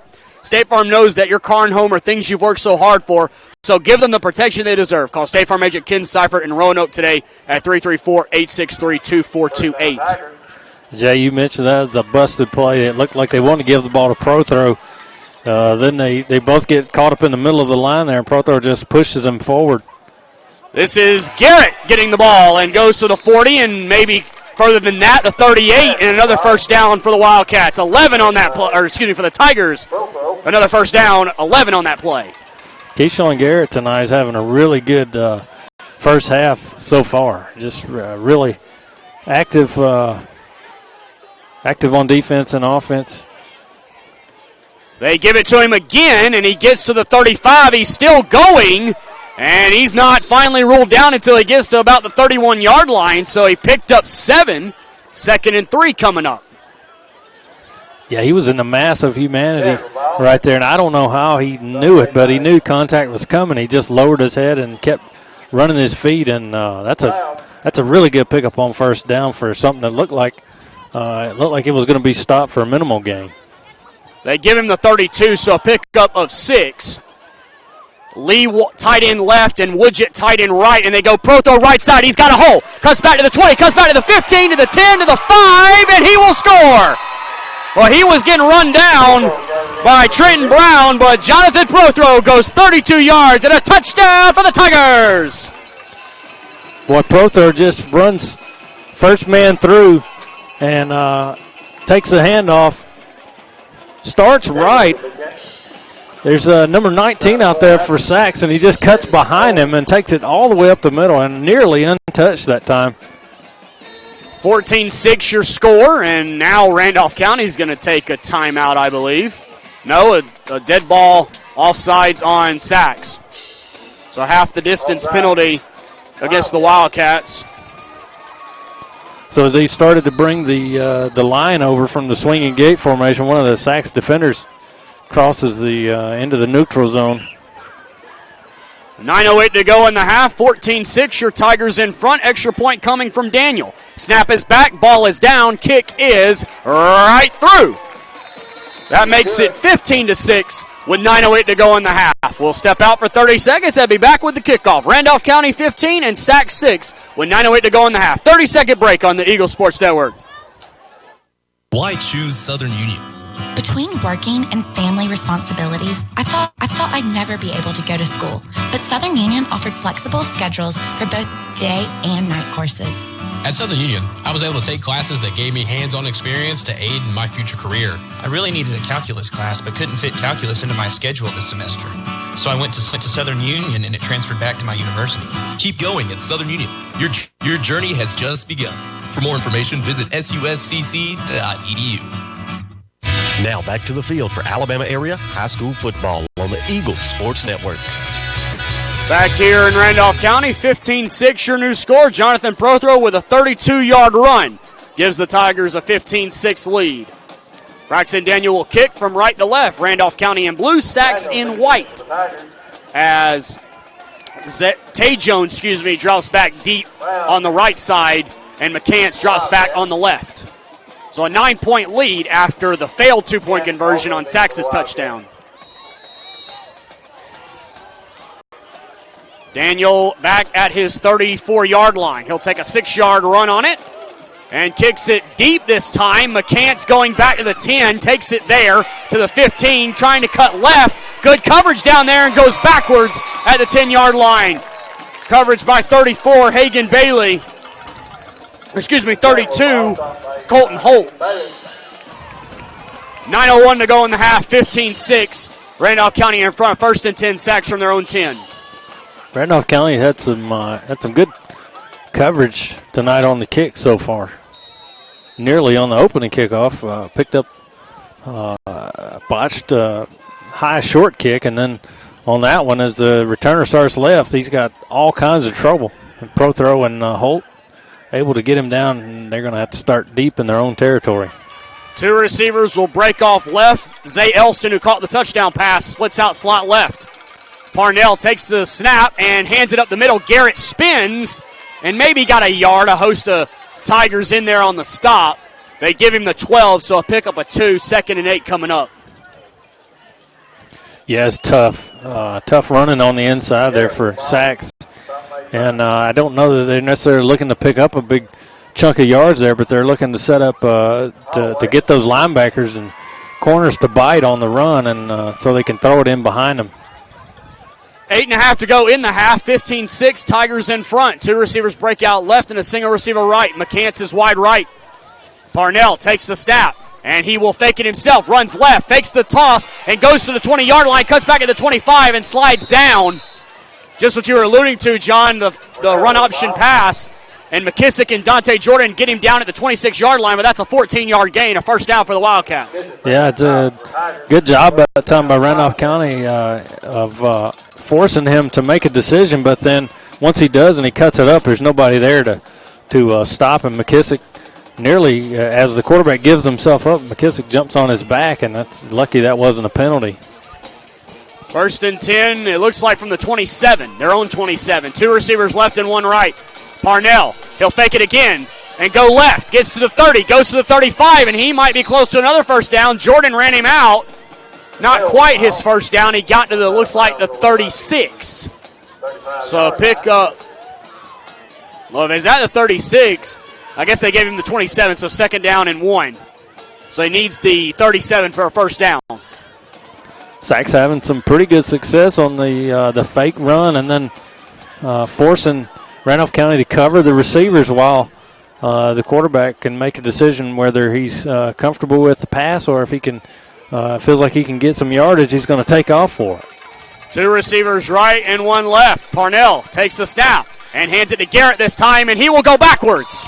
Prothro, one of the guys in there, but it was penetration all across that D line, and they mark it back at the 33-yard line, so a loss of 3, 3rd down and 4. Joshua Holloway that time had the immediate penetration that forced that play backwards, and Prothro was able to come in, clean it up. But that's kind of defense we're accustomed to seeing Randolph County play against the run, and we'll see what Sacks counters with here on 3rd and sort of medium, about 3rd and 4, long 4 or 5. 2 receivers break out left, and McCants wide right. Jones and Elston wide left. They'll fake the run. Oh, pass drop. They had Elston wide open for the first down on the slant pattern, and the pass was dropped. And that's going to be 4th down coming up. Sacks now 1 of 5 on 3rd down, but I think that Coach Miller might go for this, and now he sends his punt unit out. So Sacks will have to give it up on what should have been a first down. Well, we've seen Parnell tonight with some bad throws, but that wasn't one of them. That ball's got to be caught if you're Sacks. Looked like Zay Elston just right through his hands, and that's a first down at a minimum if he catches that ball. He just couldn't do it. That snap is rolled back there. Got to get it off. Pressure coming in and blocked. Woodgett got it. Can he get to the ball? Randolph County does get to the ball, and they are going to score. Marco Woodgett blocked the kick, and I think Prothro picked it up. It was a bad snap, but Prothro scoops it up. Looked like a 10-yard run in for the block punt. That's all set up by a pass that should have been called, and now you force the punt, and then we get it's a second bad snap for the punter tonight, and The ball just hangs around back there long enough. He can't pick it up. Then when he finally does, he's got all kind of pressure on him, and it's blocked. And Woodgett and Prothro. Braxton Daniel kick is good, makes it 22-6. So that is your score right now. Special teams playing a big role. By the way, that first kickoff was brought to you by State Farm agent Ken Seifert. State Farm knows that your car and home are things you've worked so hard for, so give them the protection they deserve. Call State Farm agent Ken Seifert in Roanoke today at 334-863-2428. John, it's a swing of 14 points right now. The drive could have continued. At best, you get a touchdown. At worst, you get a field goal, and now you find yourself down 22-6. Yeah, the dropped pass, that's at least a first down, and you continue to drive and possibly eat up some of the clock. But as it was, they were forced to punt. Then the second snap we've seen just kind of roll back there to the punter. This time he can't pick it up cleanly, and by the time he does, Woodgett is there with the block. And after the scramble for the ball, it takes a nice hop to Prothro, who's goes into the end zone untouched, and now it looks almost insurmountable for Sachs, even though it's only a couple of scores. Daniel will kick away. McCants, who caught the last one and went nowhere. And Tay Jones is back there as well. 6:44 to go in the half, 22-6. Randolph County in front off the block punt by Woodgett and the run-in by Prothro. Daniel back at his 33-yard line, takes a good 7-yard run on it. And that's a high kick. McCants retreating, takes it inside the 10, goes to the 10, goes to the 15, goes up the middle, goes to the 25 to the 30, and going to the 35-yard line, maybe the 36. And if not for Hagan Bailey, that could have been a lot more. Yeah, you're right, Jay. Hagan Bailey makes a good tackle, but if the returner for Sachs that time has Jalen McCants, if he has more speed, that may be 6. He's really had a hole there open up in the middle of the field. And that kickoff is brought to you by State Farm agent Ken Seifert. State Farm knows that your car and home are things you've worked so hard for, so give them the protection they deserve. Call State Farm agent Ken Seifert in Roanoke today at 334-863-2428. Time for Sachs to try and respond, down by 16. Two receivers break out right and a single receiver left. Williams and H-back left as Parnell. He'll throw it left, and Williams makes the catch, but he could go nowhere. He may have gotten a yard. Looked like Dante Jordan was over there defensively, and he looks like he did get to the 36-yard line, maybe the 37. 2nd and 9 coming up. That's a good play out of the backfield. Patrick catches the ball, and Dante Jordan just up from the safety spot makes a really good tackle. And Patrick's a big kid and makes a really good tackle right around the shins and wraps up his ankles and takes him down for only a couple.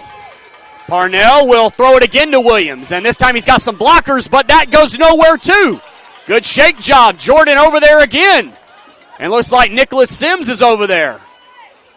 Randolph County flying around to the football, and that may have gotten a yard, maybe to the 38. Looked like Jonathan Prothro is also over there. Keyshawn Garrett over there on the tackle. McKissick coming out for Randolph County. Wadley 13, Otaugaville nothing, so good news from Wadley. Again, they could be without Jacob Marable and Caden Messer tonight. I saw that this week. Their quarterback, Langley's out for the year. As Parnell, no one to fake it to, and he's going to get sacked. So Sachs gives up a sack. Big number 78, Leafham in there, and then maybe 66 Holloway.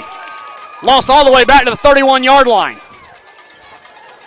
Yeah, it was immediate confusion in the backfield for Sachs as he takes a shotgun snap and he fakes, but there's no one to fake it to. And he raises up to throw it, but then by that time he's got 66, Joshua Holloway, all over him. And a couple more Tigers back there. And it's going to force Sachs to punt. Let's see if they can get a good snap off. Well, if I'm Randolph County, I'm going after this. With 4:30 and counting here in the half, 22-6, your Tigers lead. It's now a little bit of a high snap, but it's caught and it's off the side of his foot. Bounding at the 45-yard line, it will take a Sachs roll. inside the 40 to the 39-yard line. Miles McLaughlin was the kicker, and it gets to the 39. So 1st and 10 for Randolph County at their own 39. When we get back to action, a punt of 38 yards on that play.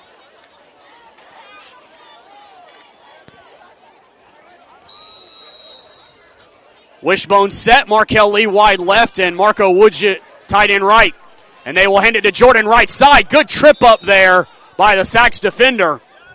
Number 64, Elijah Bush, and 65, Dre Johnson in the area. And Jordan is only able to get 3 up to the 42.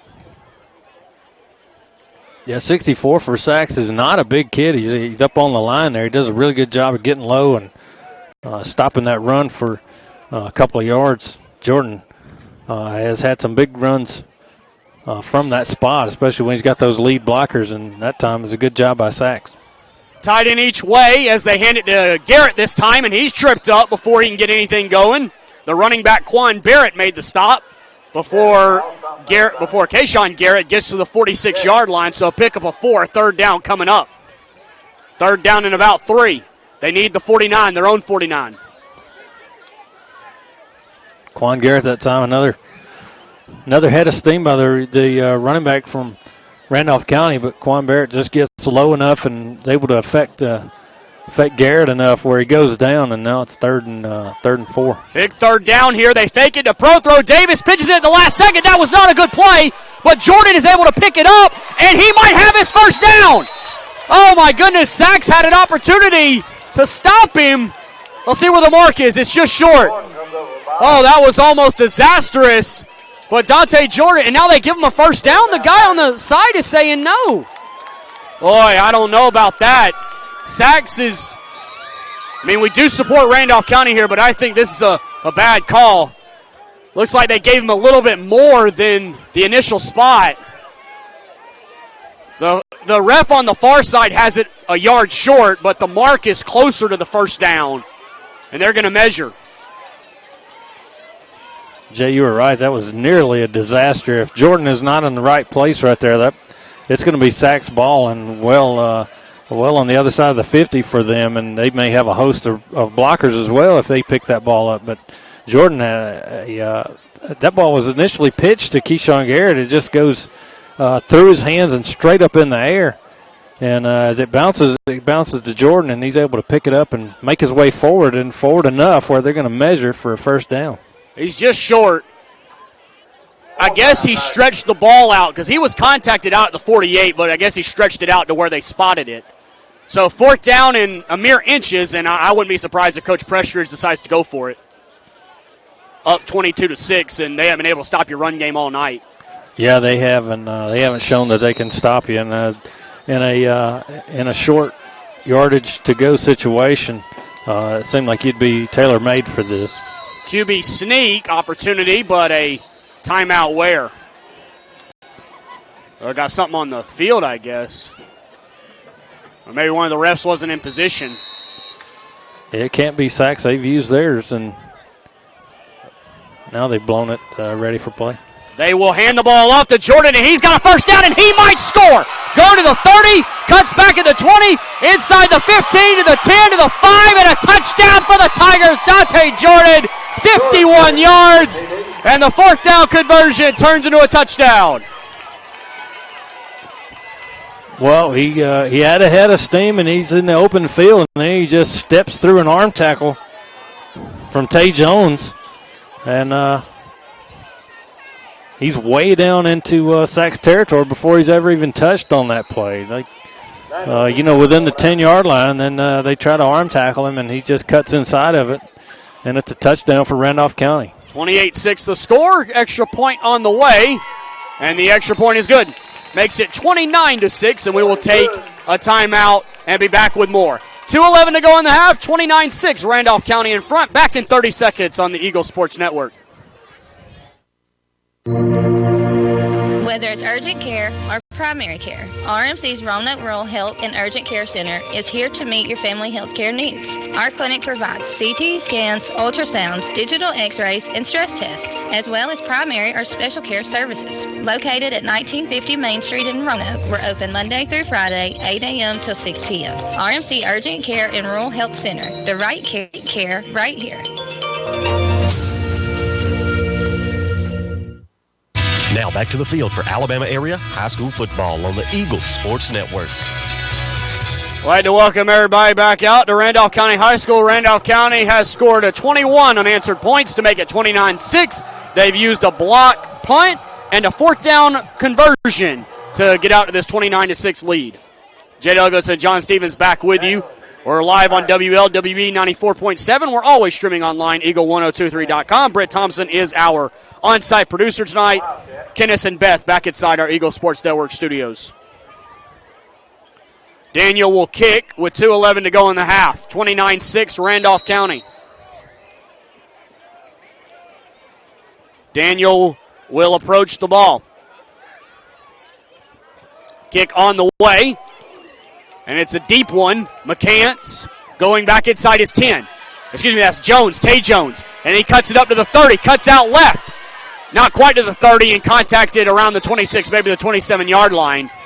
Number 25 for Randolph County, Javon Smith in there on the stop. So they put Jones on the right and McCants on the left, and Jones returned it up to the 27-yard line. Well, we'll see what Sachs. This is what we talked about in the open, where you get up on top of them and you see if you can get them out of what they like to do, and then they're going to be forced to try to do some things here and open it up. Two receivers left and one right for Parnell at quarterback. Parnell takes the snap, and he keeps it himself, and he's dragged down back at the 25. Losing 2 on the play. That's tackle made by Hagan Bailey, number 34. Loss of 2 on the play, back to the 25. And Sachs without a timeout, so they're going to have to go without a huddle, and doesn't look like they're in that big a hurry. Randolph County might be content with taking it into the halftime locker room. They get the kick when we start. Hanley 28 and leads 13 on an out-of-town score. Sachs is continuing to run the clock down, a minute 23 to go in the half. 29-6, the Tigers lead. Parnell, the quarterback, and he bobbles the snap, hands it off up the middle, and not much. And now you might see a timeout from Randolph County. And none yet. Third down coming up. Kickoff, by the way, was brought to you by State Farm agent Ken Seifert. State Farm knows that your car and home are things you've worked so hard for, so give them the protection they deserve. Call State Farm agent Ken Seifert in Roanoke today at 334-863-2428. Well, the last 2 plays from Sykes have been ugly, to put it nicely. They have been indecisive on the handoff or the fake, then not knowing what to do, and then that time the snap nearly cost them another turnover. 30 seconds to go in the half, and Sachs needs to hurry. They got 4 on the play clock. Now it's down to 3. It's down to 2. They do get it off, and Parnell keeps it himself left side, goes to the 30, stays in bounds, and if Randolph County wants to do anything, they'll have to take a timeout, and they will. It'll be 4th down, ball at the 31-yard line. So timeout for Randolph County. It's brought to you by Southern Auction Solutions. Have you been appointed executor over an estate or feeling overwhelmed? Let us show you the way. We are experts in solving complex estate problems by professional solutions.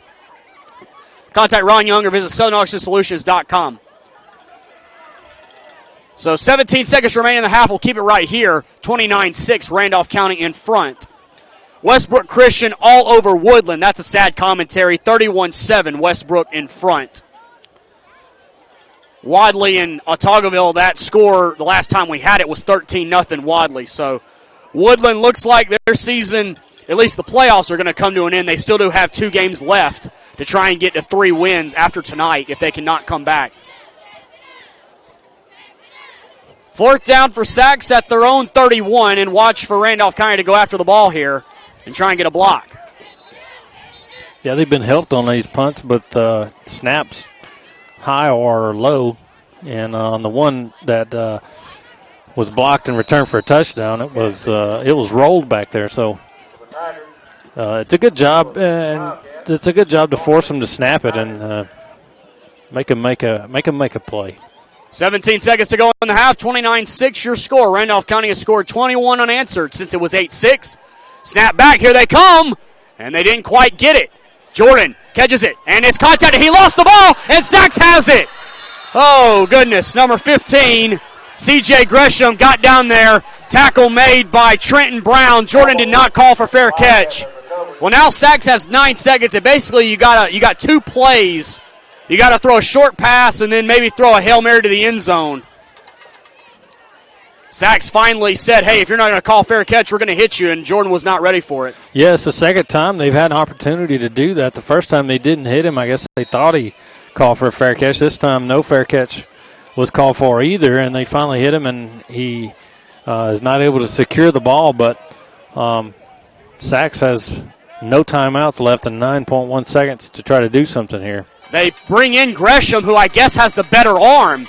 It's got to be a throw to the sideline or a first down. A tackle inbounds, and the half will end. 9 seconds, 29-6. Blitz coming. Bailey is on it. They fake the pass. You can't take a sack. Gresham is running out, and he will take a sack, and that'll do it. So all that much ado about nothing. Marco Woodgett and number 66, Joshua Holloway, put it into the half. 29-6 is your halftime score here in Randolph County. So Sachs did not manage it the way they wanted, and what could have been. You take too many timeouts, and then you bring in a backup quarterback who hadn't played all night, and you don't get anything out of it. Yeah, that's a big miss for Sachs, but for Randolph County, you got to have some trepidation about still the lack of being able to just hold on to the football. We'll step out for a timeout, but before we do, talk to you about some sponsors on tonight's broadcast. Southern Union State Community College, Regional Medical Center, Trailers Retirement Community, Gedney's Restaurant, Morning Star Christian Gear, Town of Wadley, and Mayor Donna McKay, the Randolph County Sheriff's Department, and Dr. Michael Edwards Dentistry. We'll take a 3-minute timeout, and then we'll start our halftime coverage.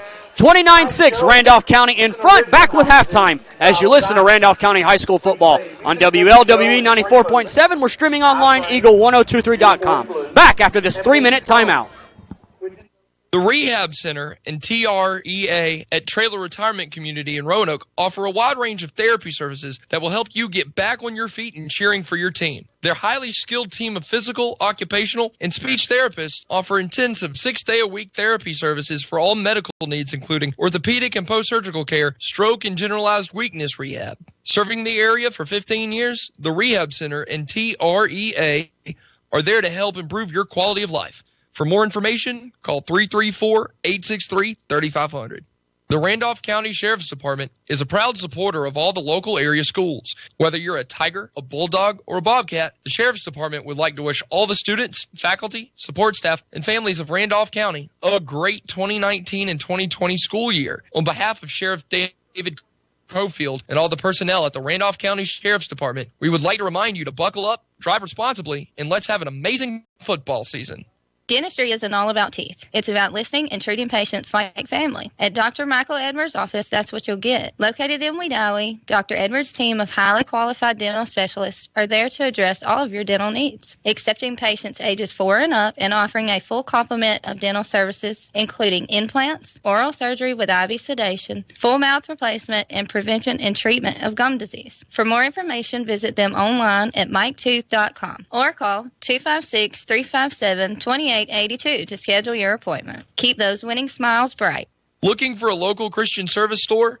Look no further than Morning Star Christian Gear. They offer the best selection of Christian-based products around, including King James Bibles, Bible covers, Day Springs box cards, communion supplies, and other amazing Christian-based gifts. Located on Highway 431 South in Roanoke. Open Monday through Friday from 9:30 to 5:30 and Saturday 10 to 4. For more information, call Morning Star Christian Gear at 334-863-2425. There are places where the sunrise is still savored, where spirits and energy soar, where neighbors are more like family, and where big things come in small packages. Welcome to Wadley, Alabama, a great place to raise a family, grow a business, or enjoy your next great adventure. Located along the beautiful Tallapoosa River, Wadley gives you all the safety small town life has to offer while being a convenient distance from the amenities of big cities. No matter the distance traveled, you always feel the enjoyment of returning home. On behalf of Mayor Donna McKay and the Wadley Town Council, welcome to Wadley, where roots run deep and futures bloom. How long's it been since you've had a great steak? Go to Gedney's Restaurant and Grill in Roanoke and give yourself a treat. Gedney's Restaurant and Grill features specialty cut steaks, and they use a very special marinade. You'll love it. Gedney's has delicious steaks, starting with the 8-ounce Little Joe's sirloin, or choose the delicious 12-ounce ribeye. If you want a great steak, go to Gedney's. Gedney's Restaurant and Grill, more than just a steakhouse, located on Highway 431 in Roanoke.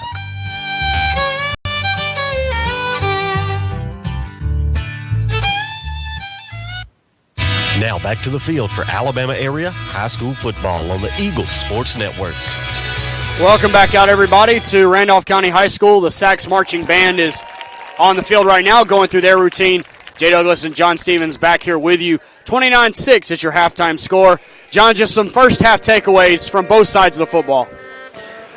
Well, Sax has shown the ability to move the ball, and they've had some opportunities, and especially a couple of times in the passing game they've had some opportunities, but just not the ability there from the quarterback standpoint to get that to them, and it's cost them.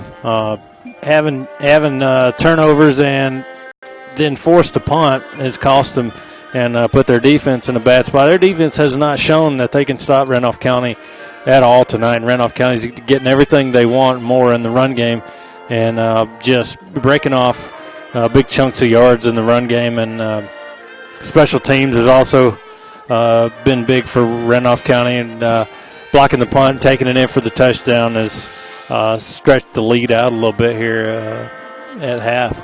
Yeah, and Randolph County has gone with the wishbone set, which we didn't see the last time. They ran a lot of shotgun.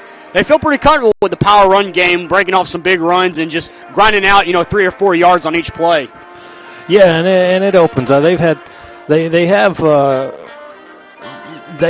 the running backs to break off long runs, but they also have Prothro and Keyshawn Garrett and Dante Jordan, just guys that are willing to block for one another. And so they're content with getting the second and third and short, and they also realize that's going to set up big runs at times. And like we saw Dante Jordan on that fourth down, Sax sells out to stop the run, and as he gets to that second level, there's nobody there to corral him, and he just cuts inside of an arm tackle for the touchdown. Hanley has scored 22 unanswered points to go up 35-13 over Leeds. John, Hanley's looking pretty good to wrap up that playoff spot tonight. Yeah, and then we have had some concern that maybe they might look past them, but Leeds is not posing much of a threat tonight, doesn't seem, and they're going to have a big one next week with Talladega. And that'll be for second in the region. Lincoln with the win over Hanley. Now it stands to be their region to lose. The last time we heard, Wadley was leading Otagoville 13-0, and Woodland was down 31-7. I want to talk about Woodland first, John. If they can't come back, the season is not over. Yes, the playoffs won't be on the line, but you still have an opportunity to win against West End and then win your final game of the season and get that third win of the season. Yeah, that's a program that's rebuilding, and first-year head coach, and you're always going to have your guys fight, and we've seen them this year 3 times now, and they fight for everything they're worth. And last week, I know as we watched them come off the field, they had some bumps and bruises, some guys limping off, and as it gets longer in the year, you're going to have those types of things. But hopefully for them, not only will they continue to fight tonight, but the next couple of games get to that 3-win, at least match what they did last year with a couple wins, and then get to the 3-win level, like you say. Wadley, I don't know who's playing tonight, but they have a lot of guys that are banged up. They're beating Otagoville 13-0. If the injuries hold players out, just talk about what that does for this Wadley team going forward, these guys having to step up.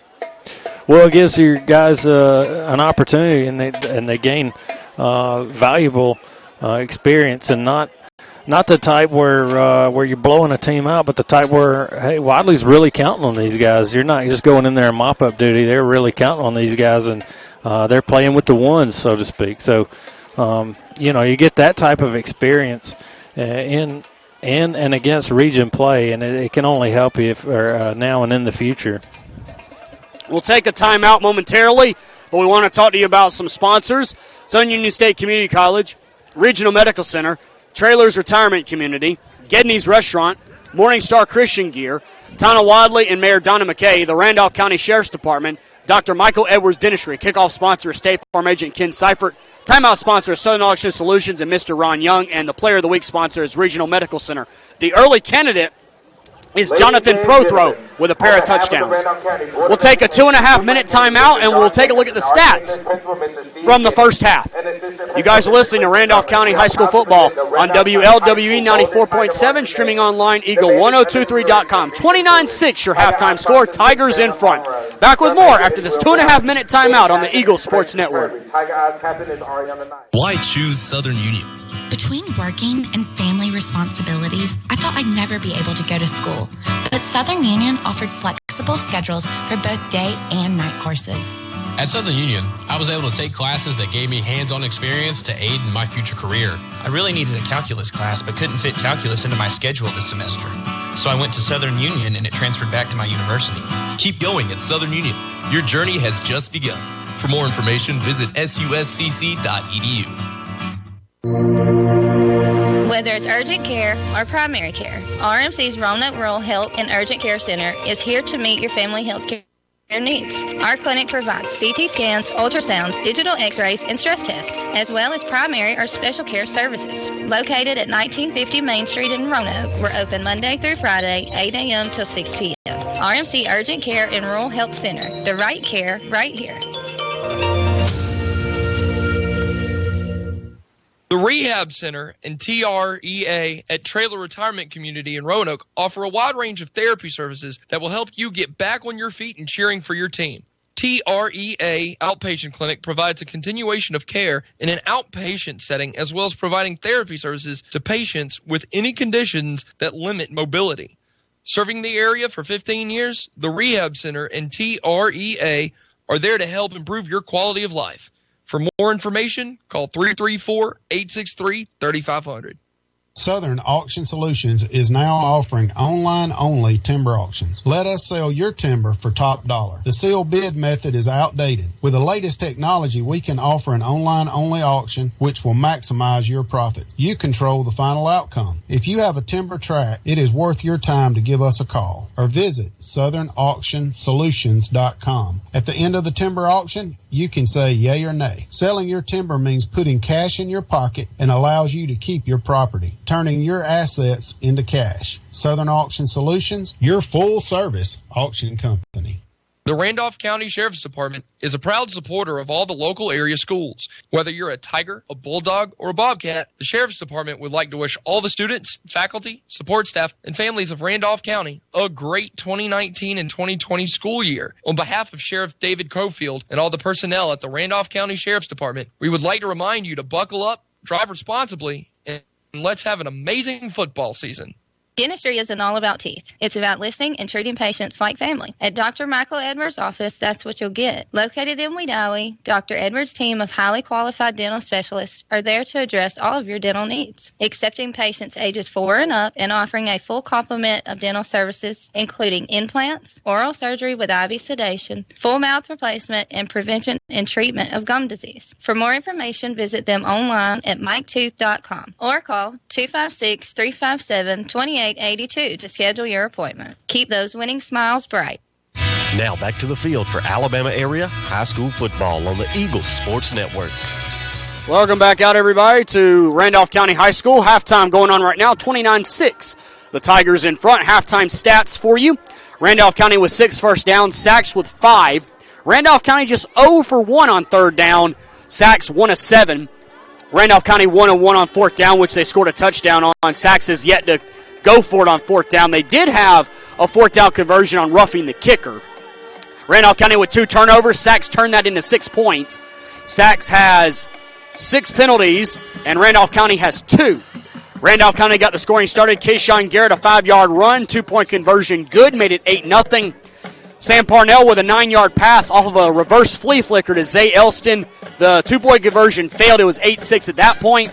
Jonathan Prothrow goes in from 32 yards out. The kick by Braxton Daniel was good, made it 15-6. And then Marco Woodgett with a block punt. Jonathan Prothrow scooped it up, ran in for 10 yards out. The kick was good by Daniel, made it 22-6. And then Dante Jordan on a 4th down play busted it for 51 yards. Daniel's kick was good, and that brings us to our halftime score of 29-6. John, you listen to the first half stats, and what story does it tell you, what we've seen tonight?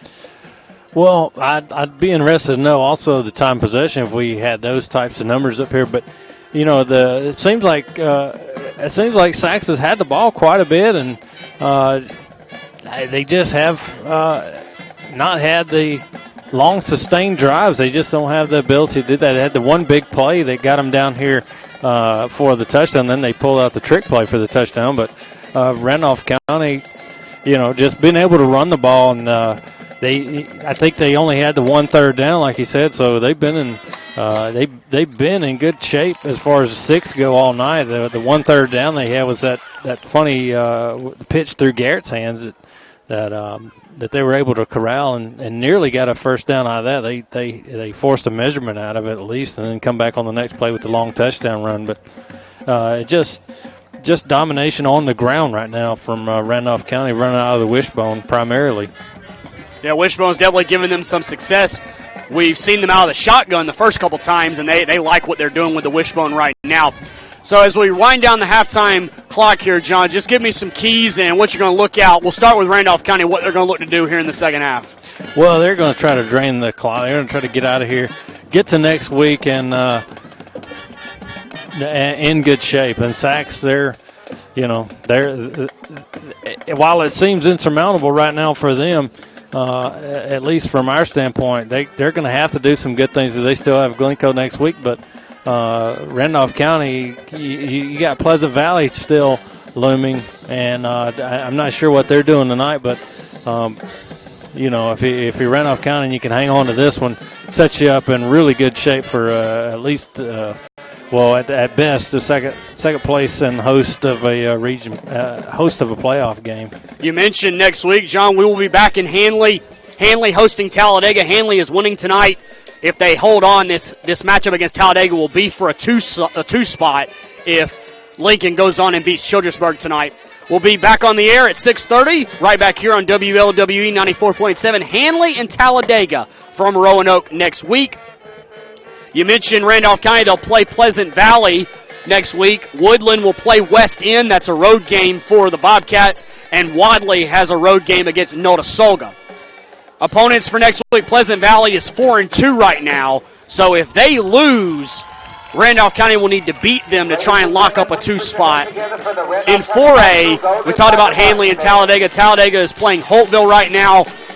Notasulga is playing Billingsley. If Notasulga wins that one, Wadley cannot get a 3 seed. But if Wadley wins and Notasulga loses, a 3 seed will be on the line for Wadley.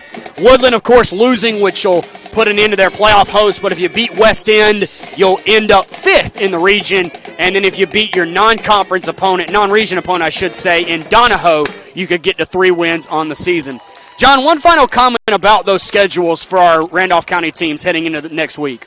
Well, the game we're going to be at next week sounds like it's going to be for host of a home playoff game. So Hanley, if they can come away tonight with a victory and then set up that next week's game with Talladega, and the winner of that one will host a playoff game. That's big time. And Randolph County, they're going to get out of here tonight with a win. It seems, unless barring something wild happening, but that's going to set up them with Pleasant Valley, but tonight it goes a long way for Randolph County towards securing that second seed in the region. As it stands right now, it looks like 3 of our 4 Randolph County schools will get in. Wadley in 1A, Hanley 4A, and, of course, Randolph County in 3A. We don't know our destination for the first round of the playoffs, but we will have Alabama High School football playoff coverage, so stay tuned to the Eagle 102.3 website for that. But we will have a playoff game for our three schools, and hopefully it'll end up in Jordan-Hare with a state championship game. We'll step out for a 2.5-minute break and be back with the second half. 29-6 is your halftime score as you listen to Randolph County High School football on WLWE 94.7, streaming online, Eagle1023.com. Back after this 2.5-minute timeout on the Eagle Sports Network. Every town has one, that friendly hometown restaurant that serves good food every day. In Roanoke, it's Gedney's Restaurant and Grill on Highway 431. What are you doing for lunch tomorrow? You could be enjoying Gedney's Lunch Buffet, home-style vegetables with a choice of meat. Give us a call at 863-8272 or come by and see why everyone eats at Gedney's. Gedney's Restaurant and Grill, more than just a steakhouse, located on 431 in Roanoke.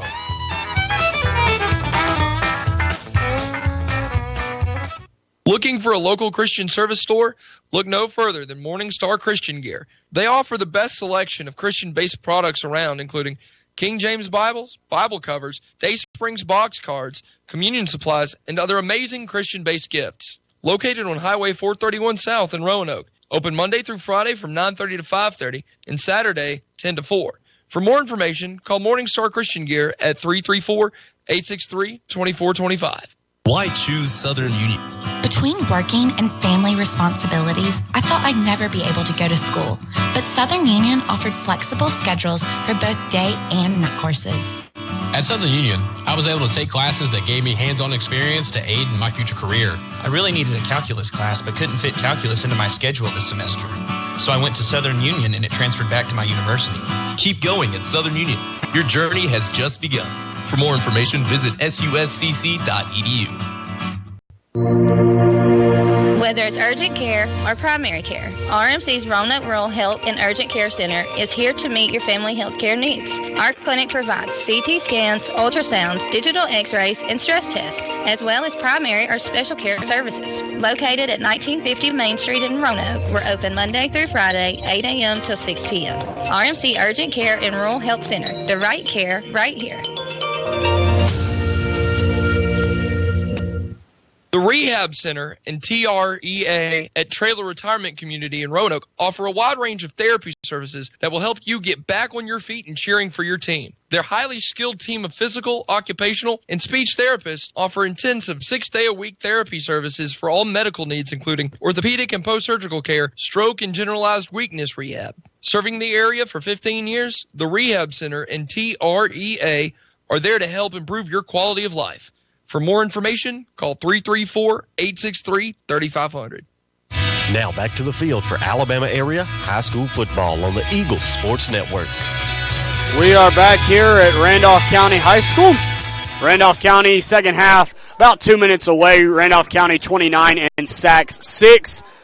So sponsors right quick, Southern Union State Community College, Regional Medical Center, Trailers Retirement Community, Gedney's Restaurant, Morning Star Christian Gear, Tana Wadley and Mayor Donna McKay, the Randolph County Sheriff's Department, and Dr. Michael Edwards Dentistry. Sachs warming down to our right, and Randolph County warming up down to our left.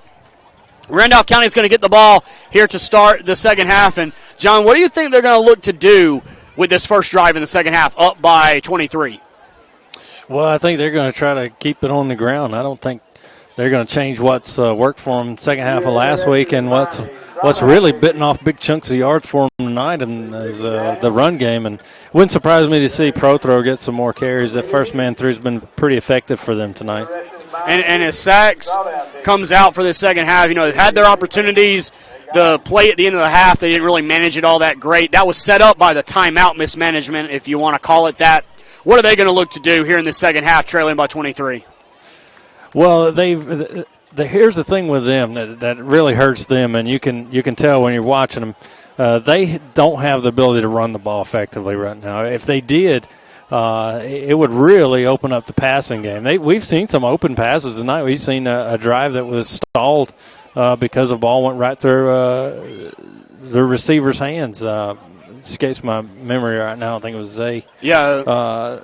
Zay Elston. Yeah, who caught the touchdown. Yeah, and he had a third down pass right between his hands, and then on the next play they get the block punt and give up 6 there. But that really hurts them, the inability to run the ball, and then they're going to have to throw the ball. They're going to have to find ways to get big plays to crawl back into this game. And I think that's why you see Gresham over there warming up. Number 15, C.J. Gresham. He's probably the throwing quarterback in this offense with Parnell being the running quarterback. So we'll see what Gresham's made of here in the second half. Yeah, I've noticed Parnell has he has an unorthodox sort of delivery, and it's doesn't look as fluid as Gresham's, but Gresham only had the one snap in the first half, so maybe they're looking to get going through the air in the second half with him.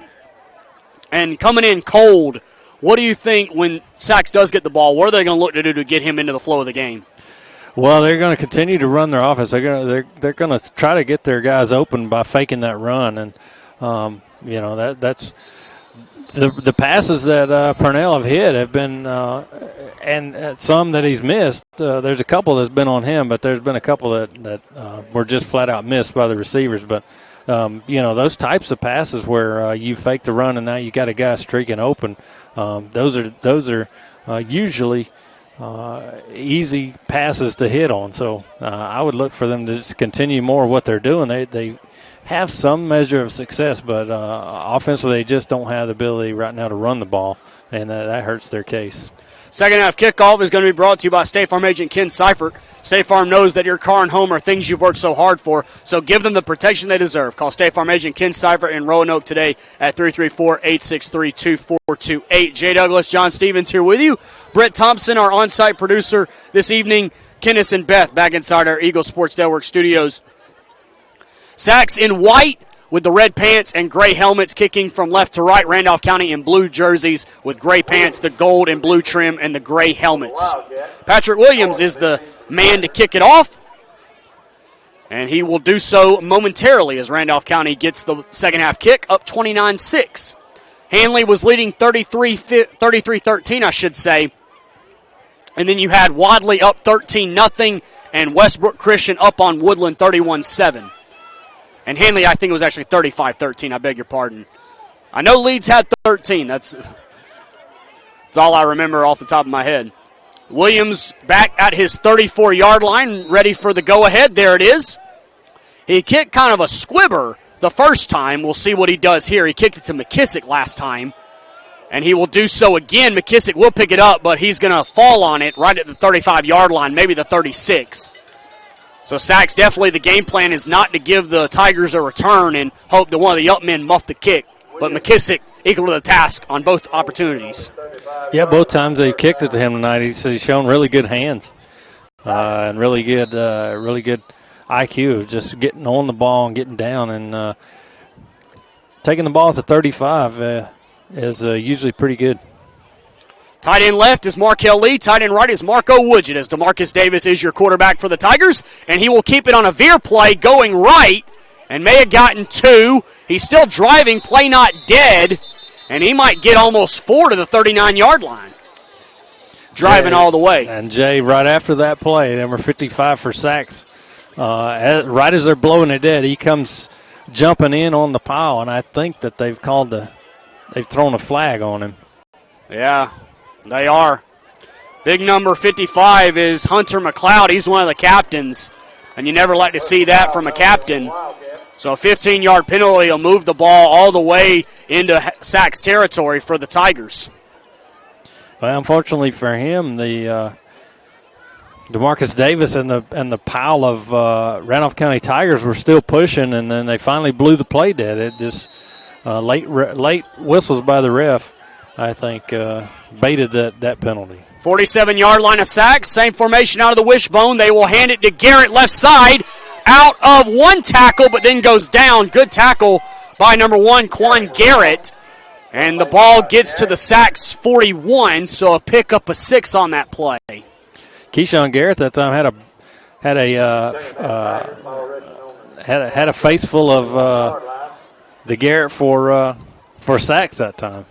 And just so happened that Quan was able to bring him down, but that was a heck of a stiff arm, and then a heck of a play by Quan Garrett to fight through the stiff arm and take him down. Daniel Benefield's in the game, tight end left. They motion Dante Jordan out of the backfield. DeMarcus hands it to Pro, throw right at the middle, goes to the 35, and still pushing, going all the way to the 30, maybe a bit short of it. Jonathan Prothro with another first down, and he gets to the Sachs 31, a pickup of 10. Robo with the ball. Well, that's tough running right there from Prothro. Another really good block by Keyshawn Garrett over on the right side. He was a little slow to get up that time. He really cleared the way for Prothro. Wadley up 20-0 on a Toggleville, and Handley still leads 35-13. They brought Braxton Daniel in as a tight end left, and now they're going to split him out wide. So first receiver time we've seen. 10:25 to go in the quarter, 29-6. Randolph County on the move. Jordan, right side, cuts it back, goes to the 25, and is slung down by Zay Elston inside the 25 to the 23. Pickup of 8 on that play. Prothro that time, he was the beneficiary of a good block on the prior play, and then this time, as they give the ball to Jordan, he skips off right, and Prothro gets a good block, and he skips back in towards the middle of the field and picks up about 8 yards. 9:51 and counting here in the quarter. Second down and 3, 29-6. Your Tigers lead. Well on their way to wrapping up a playoff spot, as are our other two teams. As they fake it, they're going to throw, and that's going to be a fumble. At least it should be. I think Randolph County got back on top of it, and Davis is hurt. The hit was made, I think, by number 64 for Sachs, Elijah Bush. Davis was down for a moment. Now he's walking it off. And I think they actually said incomplete, not fumble. They said Davis's arm was going forward, so third down and 3 coming up. A scary play right there for Randolph County. That's a close play. He's hit as he begins to throw. I don't know really if he ever got his arm back, but he was hit and hit hard by 64 for Sachs, and now it looks like they're going to call timeout for Randolph County.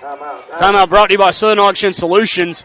Have you been appointed executor over an estate or feeling overwhelmed? Let us show you the way. We're experts at solving complex estate problems by professional solutions. Contact Ron Young or visit southernauctionsolutions.com. Take a 30-second break and be back with his third down play. 9:39 to go in the quarter. 29-6, Randolph County in front.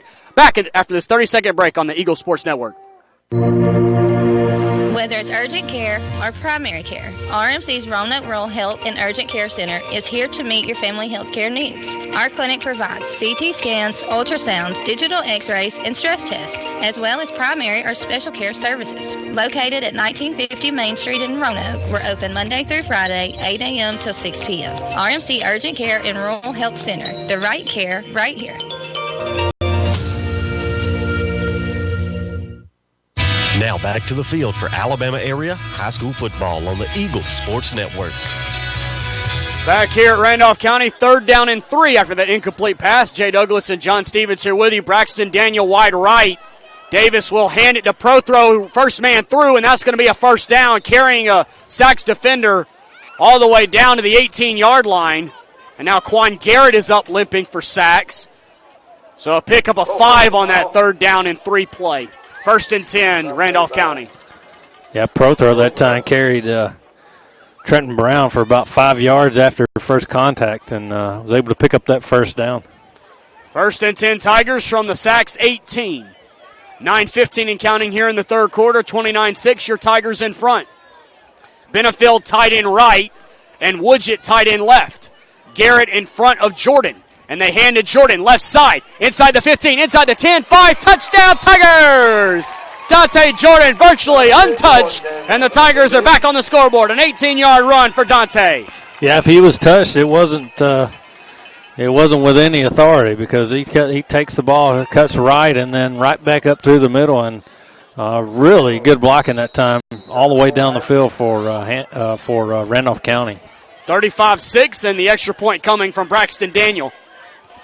8:59 to go in the third quarter. Daniel's kick, did that get in the upright? It did. So Daniel's kick is good. 8:59 to go in the third quarter. 36-6. Your Tigers in front. Take a 30-second break and be back with the kickoff. You listen to Randolph County High School Football on the Eagle Sports Network. Back at 30 seconds. Dentistry isn't all about teeth. It's about listening and treating patients like family. At Dr. Michael Edwards' office, that's what you'll get. Located in Wedowee, Dr. Edwards' team of highly qualified dental specialists are there to address all of your dental needs. accepting patients ages 4 and up and offering a full complement of dental services, including implants, oral surgery with IV sedation, full mouth replacement, and prevention and treatment of gum disease. For more information, visit them online at miketooth.com or call 256-357-2882 to schedule your appointment. Keep those winning smiles bright. Now back to the field for Alabama area high school football on the Eagle Sports Network. Back out at Randolph County, everybody. 36-6, Tigers in front with 8:59 to go here in the third quarter. Braxton Daniel will kick for your Tigers. And back deep is Tay Jones and McCants. It actually looks like they bring back number 3, Will Mixon, not number 6. So Will Mixon makes his debut tonight. He's to the left on the return. Westbrook, unfortunately, has put up another touchdown on Woodland, 37-7, Westbrook in front.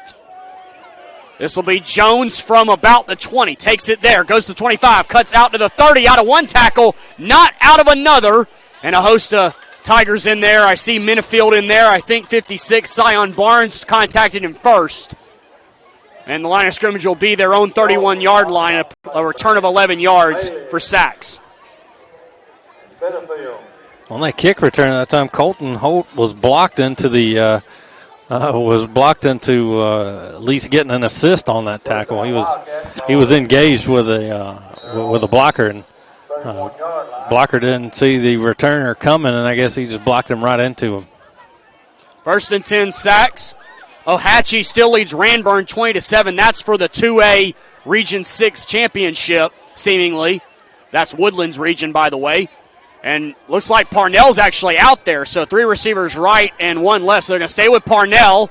And he is going to give it to Garrett, but going backwards. Joshua Holloway, one of the guys in there. He was not alone. I think Sims was in there as well.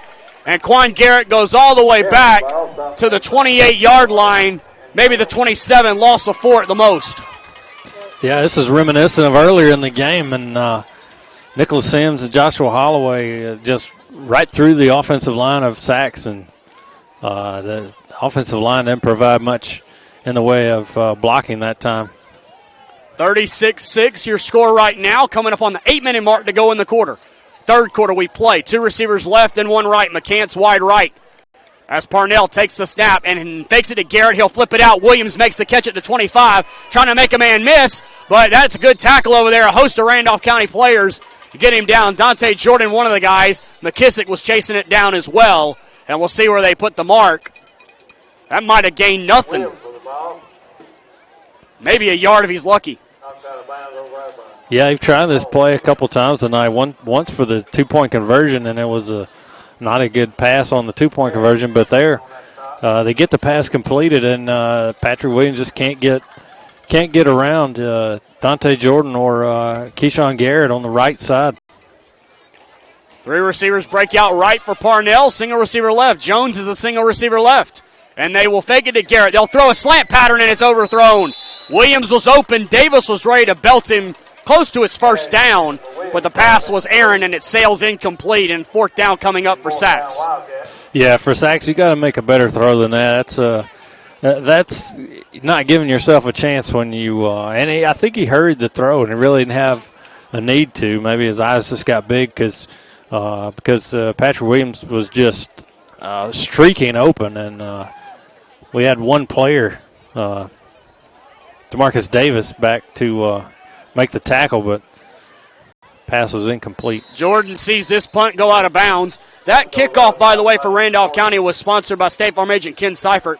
State Farm knows that your car and home are things you work so hard for, so give them the protection they deserve. Call State Farm agent Ken Seifert in Roanoke today at 334-863-2428. Line of scrimmage to the 44-yard line of Randolph County. 1st and 10 for your Tigers. And it looks like we got some mass subs coming in. Patrick Bragg coming in as Jordan and Prothro exit. DeMarcus will still run the offense. And now they take out Keyshawn Garrett as well. So looks like all the skill players are done, but DeMarcus will still run the offense. Bragg is a single receiver right, and Daniel, the kicker, single receiver left. It looks like McKissick's the tailback. McKissick has it, and maybe a yard. His pile still going across the 45. 64 for sacks. Elijah Bush was one of the guys in there. And then 65 as well, Dre Johnson underneath the pile. Pickup of 2 to the 46. Yeah, Elijah Bush is not the biggest lineman for sacks, but he's already made his presence felt. He had a big hit on the quarterback early in this quarter, Davis, and right there he makes a good play. Hagan Bailey got to make a better block than that at the fullback spot to give McKissick a chance, but was able to get forward for about a yard. Bragg and Daniel wide left. McKissick the tailback, but they'll give it to the first man through, and that's Hagan Bailey, and he is still going. He's contacted right at midfield, but he's going to push the pile all the way for a Tigers first down. Boy, there is a flag down at the 47-yard line, so hold everything. I don't know what the call is, but that pile just kept moving, aided by number 69, Argon Mitchell.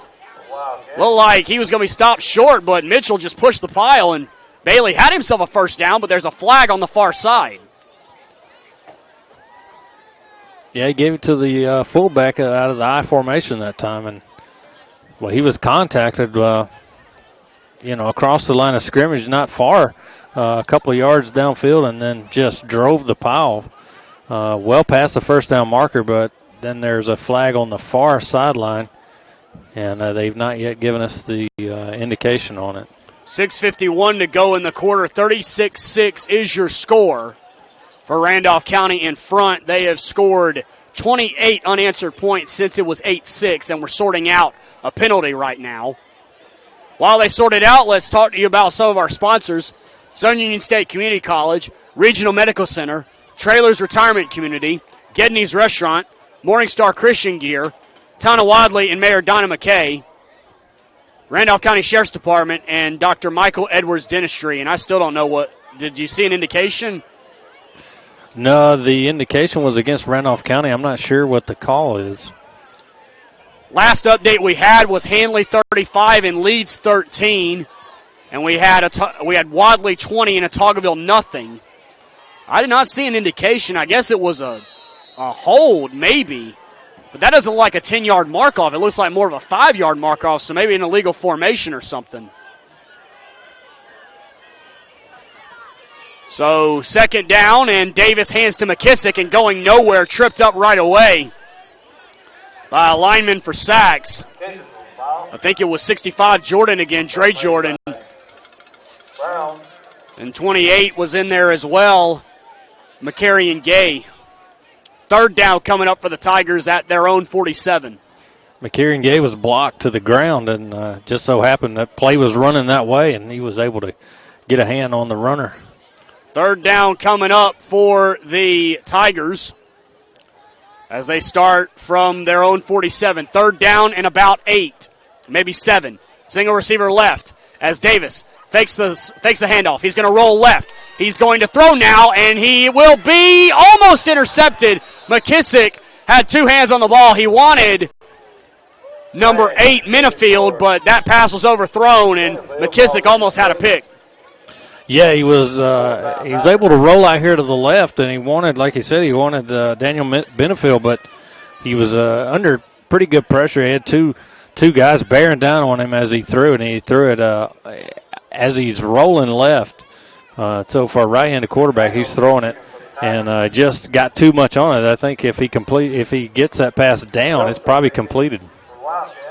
Braxton Daniel, this is the first punt of the day. It's a high snap, block, no, he got it away.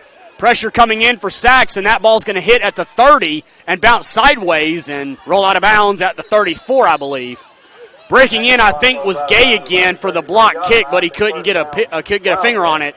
And with 5:39 to go in the quarter, Sacks will get it back, trailing 36-6. Yeah, Gay got back there, and it looked like, I don't know how you don't block it when you get back there that early. Maybe you have a tendency to run past it, but he did affect it. That ball went straight up in the air and comes down on the Sac side of the 50 and takes a good bounce for Randolph County.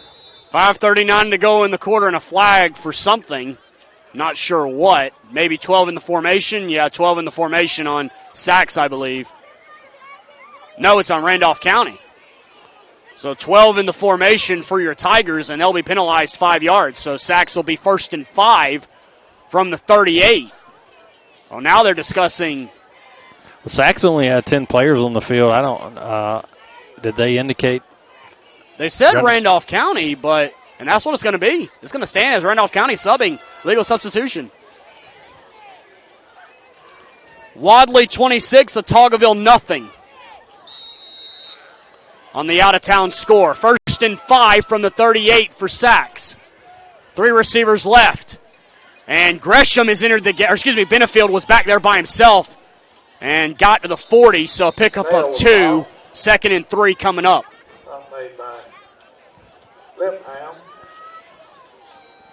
Yeah, it's just a design snap to the shotgun quarterback, and he just gets in there behind his offensive line and tries to push forward, but not a whole lot to pick up right there. Defensive line for Randolph County has been outstanding tonight against the run for sure. Andrew McLeister, number 34, was in the game on that last play. He now exits. And they split 3 receivers left and 1 right. Jones, Elston, and Williams, the receivers left for Purnell. With Quan Garrett back there with him. Purnell will fake it. He'll run it left out of 1 tackle. Looking for some room, but a host of Randolph County defenders wrap him up after the missed tackle. And a loss on the play, maybe back to the 38, maybe the 37. So 3rd down and about 6 coming up. Yeah, Nicholas Sims had him in the backfield that time, at least slowed him down enough to, as he got sideways there, pursuit for Randolph County was able to come up and make the stop on him to force 3rd and long. Sachs 1 of 8 on 3rd down. They face a 3rd down 6 here from the 37, their own 37. They need their own 43. 2 receivers left and 1 right. Parnell, the quarterback. He will take the snap. It's a high snap, and he lost the football. It's on the ground. And does Randolph County have it? Call coming in. Tiger football. 1st and 10, Randolph County. It looks like from the Sachs 36. Yeah, it's another episode of bad snap here for Sachs. They get the earlier on the special teams issues, and now at the quarterback they get the bad snap. It's a high snap. He doesn't have to jump for it, but he sticks both hands up in the air. He gets his fingertips on it, and he tries to bring it down with his fingertips, and it just goes straight to the ground. And Randolph County has a number of defenders there, and they are able to cover the ball. 29 unanswered points scored by Hanley as they lead 42-13 over Leeds. Hagan Bailey fullback in front of McKissick for Randolph County here. And Davis hands it to McKissick. Contacted at the line of scrimmage, but he falls forward for a pretty good gain. Gets to the 30, looks like the 32-yard line, so he picked up 4 on the play. 2nd and 6 coming up. I was watching McKissick as he come off that pile down there, like he might have been grabbing his shoulder. Now he's going to come off the field, but that's a good job by him. As he makes contact, he just spins forward and is able to probably add a couple of yards to the gain on that play. Markel Lee comes in for Randolph County, number 9, and he'll be the tailback as Benefield White or tight end left and Woodgett tight end right. They go with Hagan Bailey up the middle, and he may have gotten a couple of yards. He's still pushing the pile, and they'll finally mark it down just across the 30. So a 2-yard gain, and it'll be 3rd down and 4 coming up for the Tigers. Hagan Bailey, the first man through right there off the I formation. 2nd down, and they pick up a couple. That's tough running in there. He makes good contact. The defense for Sachs makes good contact around the line of scrimmage, and then just the offensive line and the run for Hagan Bailey just continue to run your feet and get forward. John, this could be the last possession for DeMarcus Davis. Avion Willis, the backup, is taking snaps over here on the Randolph County sideline. Tight ends each way, and they'll give it to Bailey again, and that's going to be a 1st down inside the 20 down to the 19-yard line. A 1st down for your Tigers. Now 2 of 4 on 3rd down in their 10th 1st down of the evening. And a timeout where? Timeout Randolph County. It's brought to you by Southern Auction Solutions. Do you want to attract a marketable timber? We are now offering online timber auctions to our list of services. Contact Ron Young or visit southernauctionsolutions.com to get top dollar for your timber. 2:34 to go in the 3rd quarter, 36-6. Randolph County in front. We'll be back in 30 seconds on the Eagle Sports Network. The Randolph County Sheriff's Department is a proud supporter of all the local area schools. Whether you're a Tiger, a Bulldog, or a Bobcat, the Sheriff's Department would like to wish all the students, faculty, support staff, and families of Randolph County a great 2019 and 2020 school year. On behalf of Sheriff David Cofield and all the personnel at the Randolph County Sheriff's Department, we would like to remind you to buckle up, drive responsibly, and let's have an amazing football season. Now back to the field for Alabama area high school football on the Eagles Sports Network. Welcome back to Randolph County, everybody. 36-6 in favor of your Tigers, well on their way to clinching a playoff spot. Hanley doing the same, 42-13 over Leeds. Wadley going to join them at 27-0, I think was the last score update I got. Westbrook Christian is putting a damper on things as they're beating Woodland 45-7. It's 26-0, Wadley over Otagoville. J. Douglas, John Stevens back here with you, and the before-mentioned Avion Willis in at quarterback now for this fresh set of downs. Willis takes the snap, and Bailey forward for maybe a yard to the 18. Looked like a low snap and a bobbled snap, but the Tigers get a yard out of it. 2nd and 9. Yeah, he took that snap and turned left, and by the time he does, Hagan Bailey's on top of him, take that handoff, and pushes forward for about a yard that time. Avion Willis is all of 5'5", 128 pounds. He's an 8th grader, folks, playing out here on Friday night. They split number 7, Isaiah Wright, out wide left. Braxton Daniel wide right. So Wright is wide left, and Willis the quarterback. Markel Lee, his tailback, hands it to Lee, and he will get not quite to the 15, might have gotten the 16, so picked up 2 more. It'll be 3rd down and 7 for your Tigers at the sack 16, leading 36-6.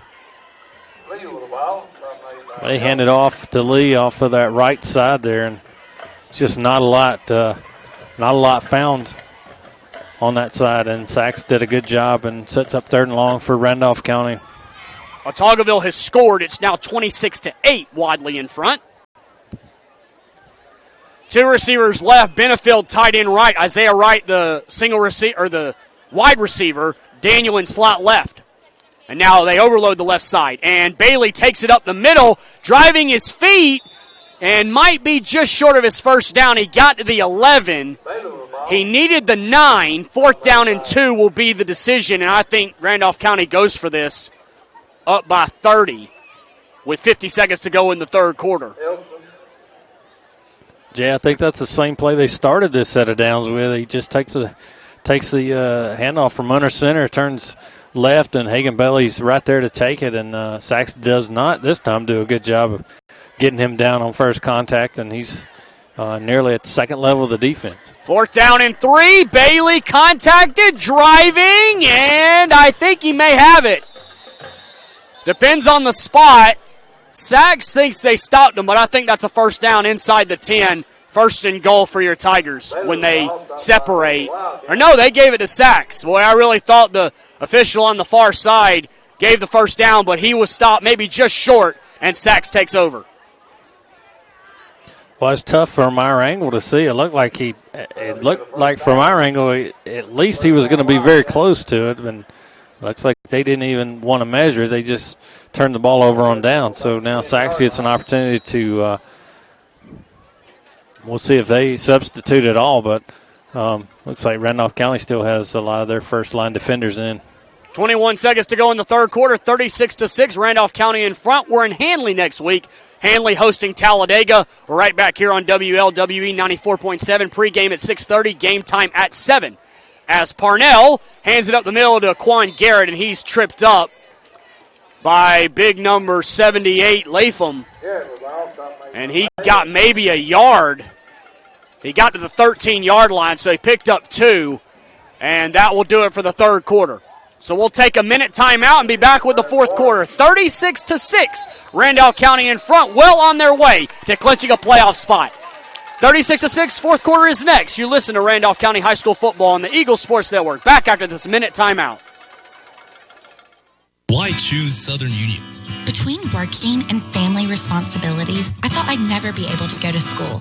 But Southern Union offered flexible schedules for both day and night courses. At Southern Union, I was able to take classes that gave me hands-on experience to aid in my future career. I really needed a calculus class, but couldn't fit calculus into my schedule this semester. So I went to Southern Union, and it transferred back to my university. Keep going at Southern Union. Your journey has just begun.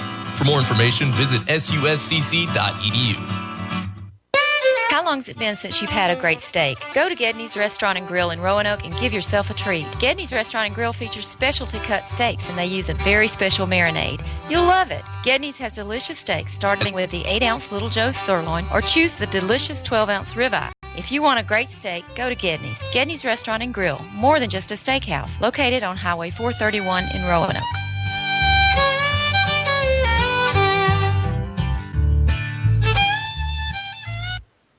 Now back to the field for Alabama area high school football on the Eagles Sports Network. Welcome back out to Randolph County, everybody. The Tigers on their way to wrapping up a playoff spot, a win, and you're in. You got to win next week to solidify a 2 spot. Be with Piedmont winning tonight, and you, of course, having the tiebreaker against you in that one. Ohatchee is wrapping up 2A Region 6 with a 20-7 lead over Ranburne. Wadley was up on Otagoville 28-6. Woodland was losing to Westbrook Christian 45-7. Jay Douglas and John Stevens back with you here in Wadowee. Britt Thompson working our on-site production, and Kenneth and Beth back in our Eagle Sports Network studios. Jay, right prior to the third quarter expiring, you mentioned big number 78 on this stop. I just wanted to bring his name back up. Christian Lipham in there on defense, just working hard in the interior of that defensive line, and that's the first time I think we've called his name tonight, but he's been in there all night working hard. 2 receivers left. Elston and Jones are wide left. McCants wide right. Parnell, the quarterback. Parnell takes the snap. He'll look to throw, and now he'll run it up the middle, and there's just nothing in there. Driving forward, and he may have limited the loss to just 1 back at the 11. A host of Tigers in there. Looks like Nick Sims is in there. McKissick comes all the way down from the linebacker spot, and I think Javon Smith, 25, in there as well. So third down coming up from their own 11 for sacks. Yeah, Nicholas Sims in there just standing up the offensive line, and Christian Lipham that time just comes clean out of his shoe. I saw him getting help trying to get his shoe back on. 11-20 and counting here in the game. 36-6, Randolph County in front. 28 unanswered points since it was 8-6. Tigers on their way to going 5-1 in the region. They'll play Pleasant Valley in the region finale, and will get a timeout called by Sachs. Timeout is brought to you by Southern Auction Solutions. Have you been appointed executor over an estate or feeling overwhelmed? Let us show you the way. We are experts at solving complex estate problems by professional solutions. Contact Ron Young or visit SouthernAuctionSolutions.com. and visit them. Southern Auction Solutions sponsors this timeout, and we'll take a 30-second break. 36-6, Randolph County in front, 11:05 to go in the game. Back at 30 seconds on the Eagle Sports Network. Looking for a local Christian service store? Look no further than Morning Star Christian Gear. They offer the best selection of Christian-based products around, including King James Bibles, Bible covers, Day Springs box cards, communion supplies, and other amazing Christian-based gifts. Located on Highway 431 South in Roanoke. Open Monday through Friday from 9:30 to 5:30 and Saturday 10 to 4. For more information, call Morningstar Christian Gear at 334-863-2425. Now back to the field for Alabama area high school football on the Eagles Sports Network.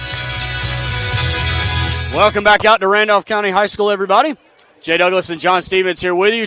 2 receivers left and 1 right on a 3rd down and 9 from their own 11. And Parnell will throw it right, and the pass is dropped by Williams. Yeah, that wasn't going anywhere. It was well covered, and the throw was a little bit low, and Williams couldn't hold it. McKissick had the coverage, and Sachs will punt. Now 1 of 10 on 3rd down. Yeah, he fake it to the running back and then try to throw it to him out of the backfield, and just had him all turned around and wasn't able to get his hands on it. And like I said, McKissick is all over that play anyway. And as it falls incomplete, he's covering it as if it's a fumble. So even if he makes that play, it's going to be minimal or drop for a loss. Miles McLaughlin in punt formation for the Wildcats, and Dante Jordan back for your Tigers. It's a good snap this time. McLaughlin punts it away. It's coming to the Randolph County side. Where's it going to hit? It's going to hit at the 40 and hit a pretty good bounce to not quite to midfield. Stops at the 48 of Sachs. So a 37-yard punt on that play, and Randolph County will take over, leading 36-6 with 10:49 to go in the game. And the backups are in. Avion Willis is going to run the offense. They bring in Isaiah Wright, number 7. Hagan Bailey's in, 34. Braxton Daniel, number 4, who's the played kicker tonight. I think Benefield is still in there at a tight end left. Now he'll move tight end right. So Bailey, the fullback, and Markel Lee, the running back. Avion Willis, an 8th grader, takes the snap. And he will hand it to Lee, but that's going nowhere. The Sachs defense gets him back at midfield. Big number 64, Bush, contacting him first, along with number 18, Joshua Prothrow. Loss of 2 for your Tigers back to midfield. A lot of first line guys still on the field for the Sachs defense against these young guys for Randolph County. Hunter McLeod will go out for Sachs, and they bring in Patrick Williams on defense. Randolph County in no hurry. They lead 36-6, coming up on the 10-minute mark to go in the game. Avion Willis quarterbacking your Tigers on offense. Benefield tight end left, 2 receivers break out right. Hagan Bailey in front of Markel Lee. Willis hands to Lee. Nobody blocking for him, though, and he's stopped right away. Contacted first by number 18, Jay-Sean Prothrow again. And the ball goes back to the Randolph County 48 for 3rd down and 14. Yeah, the left side of the offensive line that time, just not enough resistance, and Sachs defensive line is just in the backfield before that play can even get forward.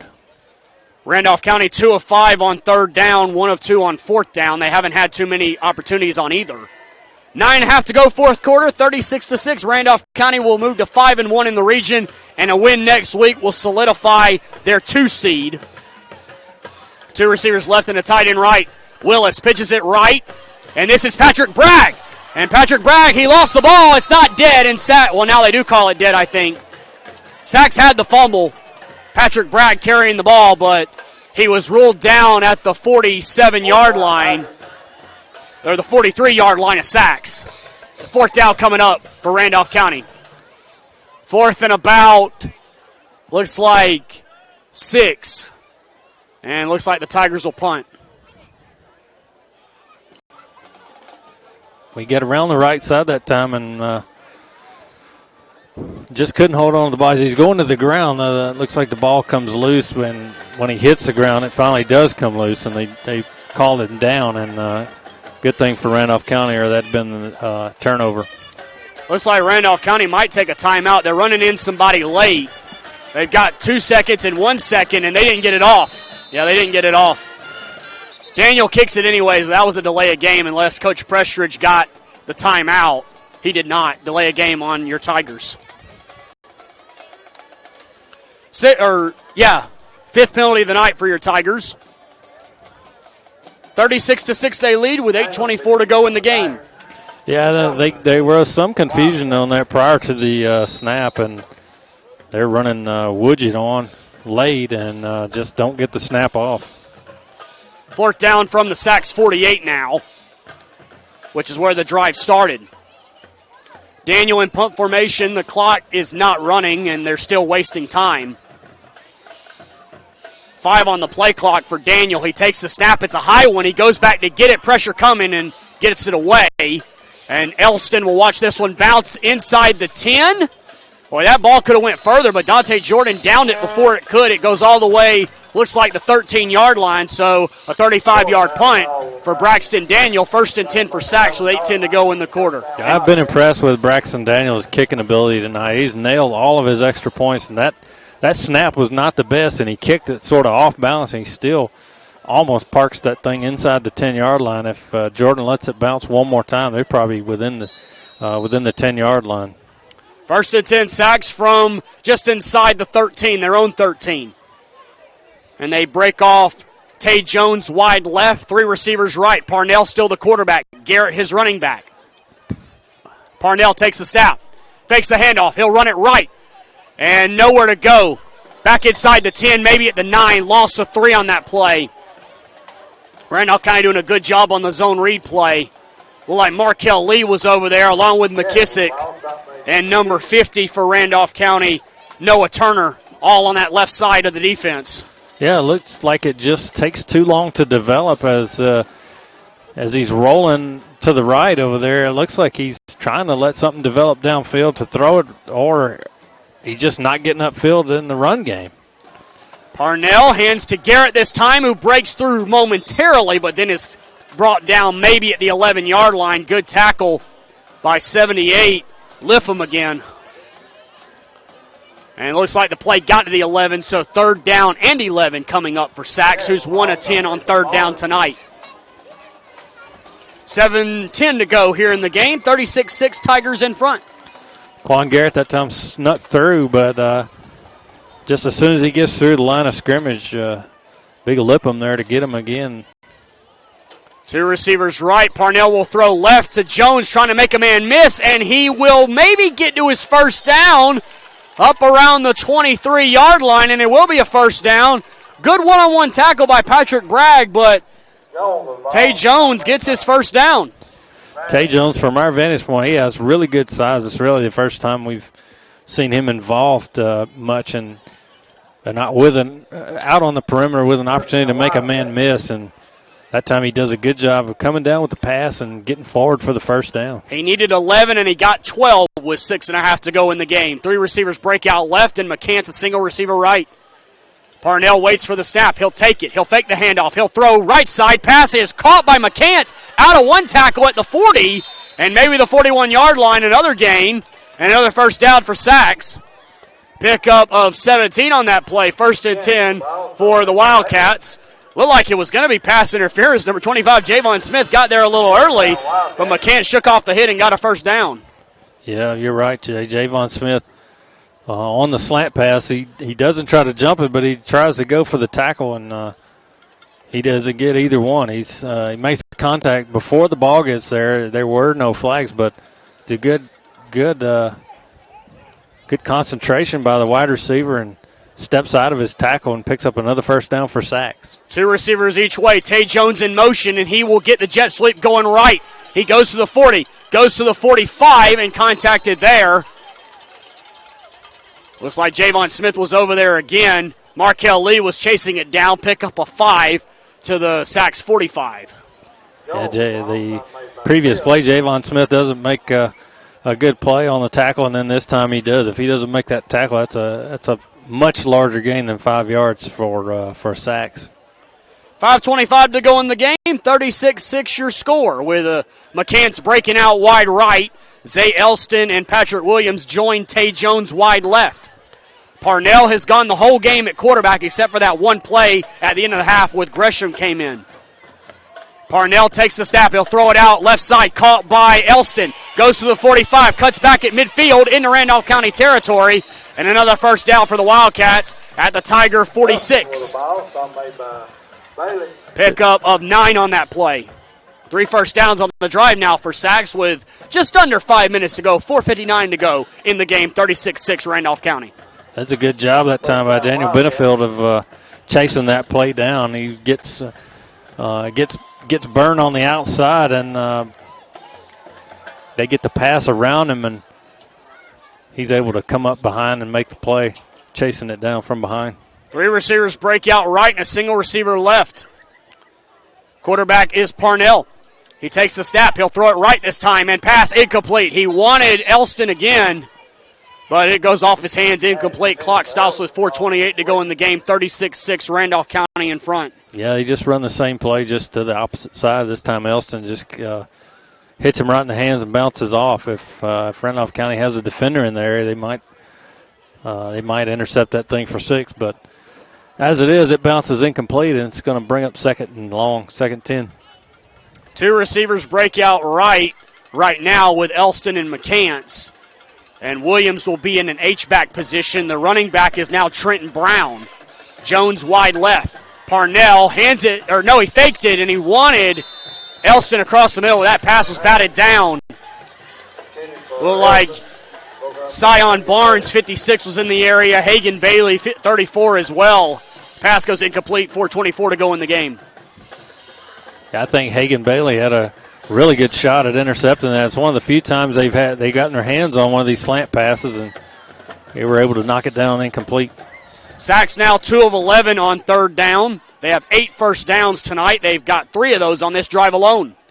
2 receivers right and 1 left. Tay Jones by himself on the left.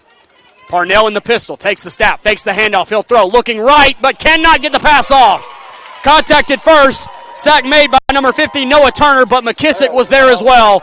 The line of scrimmage all the way back to the Sacks 46.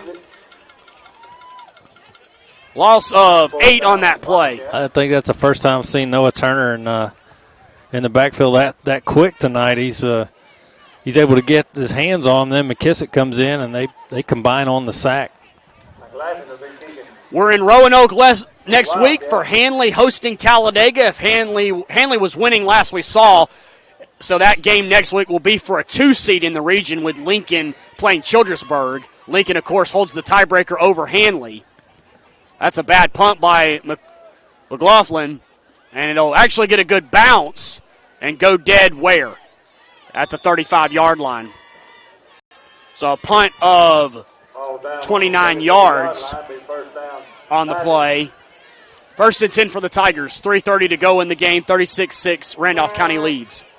That's another iffy snap on the special teams unit for Sacks, and he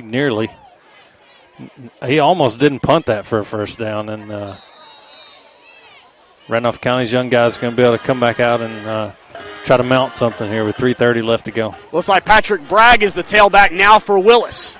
And Bragg will get it right side. He cuts out to the 40, goes to the 45, cuts out midfield to the 45, and contacted into Sacks territory. Trenton Brown ran him out of bounds, but not before he gets to the Sacks 41-yard line. A pickup of 24.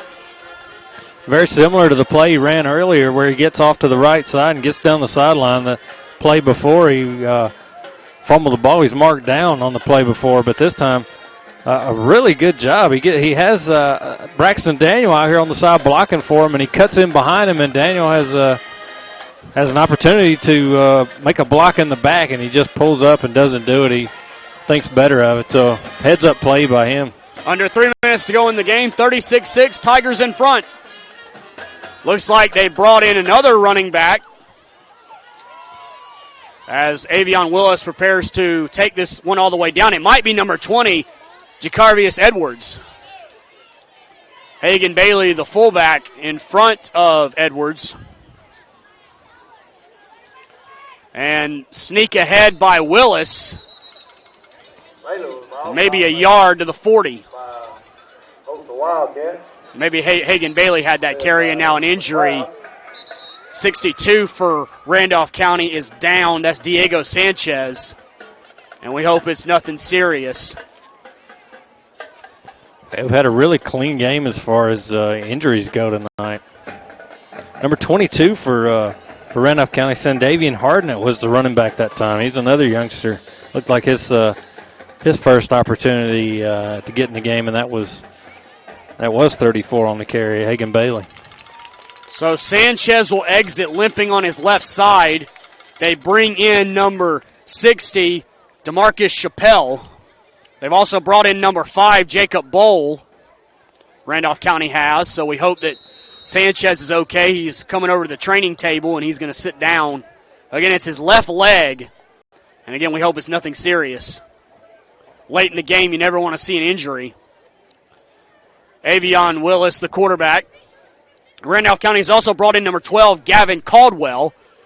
And Caldwell will be a tight end in the formation.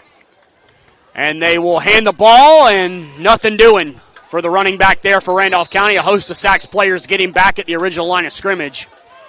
I think that was Markel Lee on the carry, and he lost a yard. Yeah, it was Markel Lee, and he doesn't get the offensive line that time doesn't get a good push, and Hagan Bailey, the fullback in that formation, was stacked up also at the line of scrimmage. So not a lot going on the front line there for Randolph County on that play. A minute 23 to go in the game. 36-6 is your score. Might have 2 plays left in this game before it goes final. Again, we're in Roanoke next week. Hanley hosting Talladega. We're right back out here on WLWE 94.7. Willis, the quarterback, with 2 on the play clock. takes a snap and hands it to Bailey right up the middle, and he crosses the 40 to the 39-yard line. Fourth down coming up for Randolph County. And we'll have one more play before this one is all said and done. Fourth down and 8 coming up for your Tigers. 45 seconds. It is about a 14-second difference. So if Randolph County gets the first down, it's over. If they don't, Sachs will have to run one play. Well, I think Jonathan Prothro and Hagan Bailey at the fullback spots tonight have done a really good job. Hagan Bailey coming in later when the younger guys are in, and they've done a really good job tonight. Looks like Prestridge is going to take a timeout here. So it'll be 14 seconds left on the clock when Prestridge does take the timeout. And there it is. Timeout brought to you by Southern Auction Solutions. Do you want to attract a marketable timber? We are now offering online timber auctions. To our list of services, contact Ron Young or visit southernauctionsolutions.com to get top dollar for your timber. I think Jonathan Prothro is going to be our player of the game for 2 touchdowns on the night. 32-yard run, and then a return of a blocked punt. 14 seconds to go. Randolph County in front, 36-6. He's been very active on defense also. And even when he's not carrying the ball on offense, he's had some really good blocks from his spot, springing Garrett and Jordan for runs tonight. Piedmont wraps up the win over Comer, so Piedmont now 6-0 in the region, and Randolph County will go to 5-1 with this win. Again, Piedmont has the tiebreaker over Randolph County, so the best Randolph County can do if they win next week would be a 2 seed. 2 receivers break out left, and an I formation with Jacob Bull, a tight end right as well. And they will toss it to Bragg. He had to bobble it, and he's not going to get the first down. Trenton Brown in there to stop him, and 6 seconds to go, and Sachs will have to run one play before this game goes final. Randolph County will win it, though, 36-6, barring a score on this last play. Yeah, as soon as I brag on the fullbacks and Hagan Bailey doesn't get the block on 65, Drake Johnson for Sachs, who's all in the backfield on that play and tackles him for a loss. See if we can get an update on that Ohatchee score. That was for 2A Region 6. The winner would win the region. And we'll try and get a score on that. We'll also try and get a score on Wadley and Otagoville. Hanley was wrapping up against Leeds. They had a multiple touchdown lead, 49-27. So Leeds actually scored a couple times. Now they do bring in C.J. Gresham for this last play for Sachs. 2 receivers right and 1 left. And they will hand it up the middle to Brown, and that will do it. It'll be a loss on the play. That's fitting. Hagan Bailey, Noah Turner, all in there on the stop. 36-6. Your final score. Tigers win it here tonight. And the Tigers clinch a playoff spot in 3A. And they'll have a chance to play for a 2 seed next week against Pleasant Valley. John, just some comments before we take our first break here. Well, it's a really good team win. You got to see some of the young guys come in here tonight. Now, still something to play for next week. Play for that home game in the playoffs. That's a big deal. Ohatchee wraps up the region with a 20-7 win over Ranburn, so Ohatchee is 2A Region 6 champions. The score from 2A that we care about was Woodland's score, and they were losing 45-7. So Woodland will be eliminated from playoff contention, but still a lot to play for these last 2 weeks. We'll definitely keep an eye on them as we go forward. Our post-game coverage is next. We'll step out for a 2-minute timeout and be back with that. 36-6 your final score. Tigers on top. Back after this 2-minute timeout as you listen to Randolph County High School football on the Eagle Sports Network.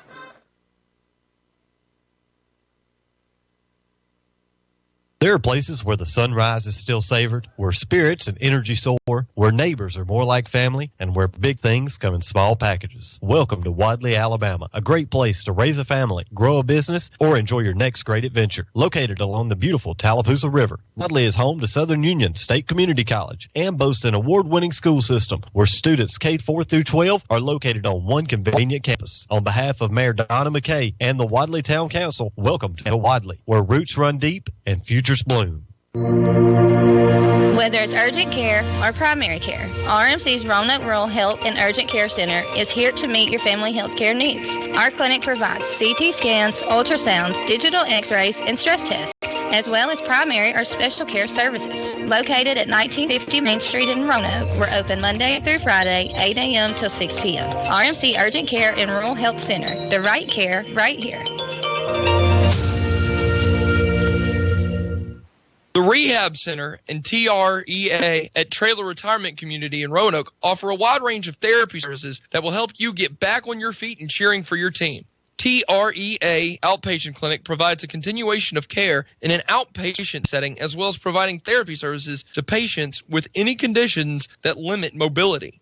Serving the area for 15 years, the Rehab Center and TREA are there to help improve your quality of life. For more information, call 334-863-3500. The Randolph County Sheriff's Department is a proud supporter of all the local area schools. Whether you're a Tiger, a Bulldog, or a Bobcat, the Sheriff's Department would like to wish all the students, faculty, support staff, and families of Randolph County a great 2019 and 2020 school year. On behalf of Sheriff David Cofield and all the personnel at the Randolph County Sheriff's Department, we would like to remind you to buckle up, drive responsibly, and let's have an amazing football season. Why choose Southern Union?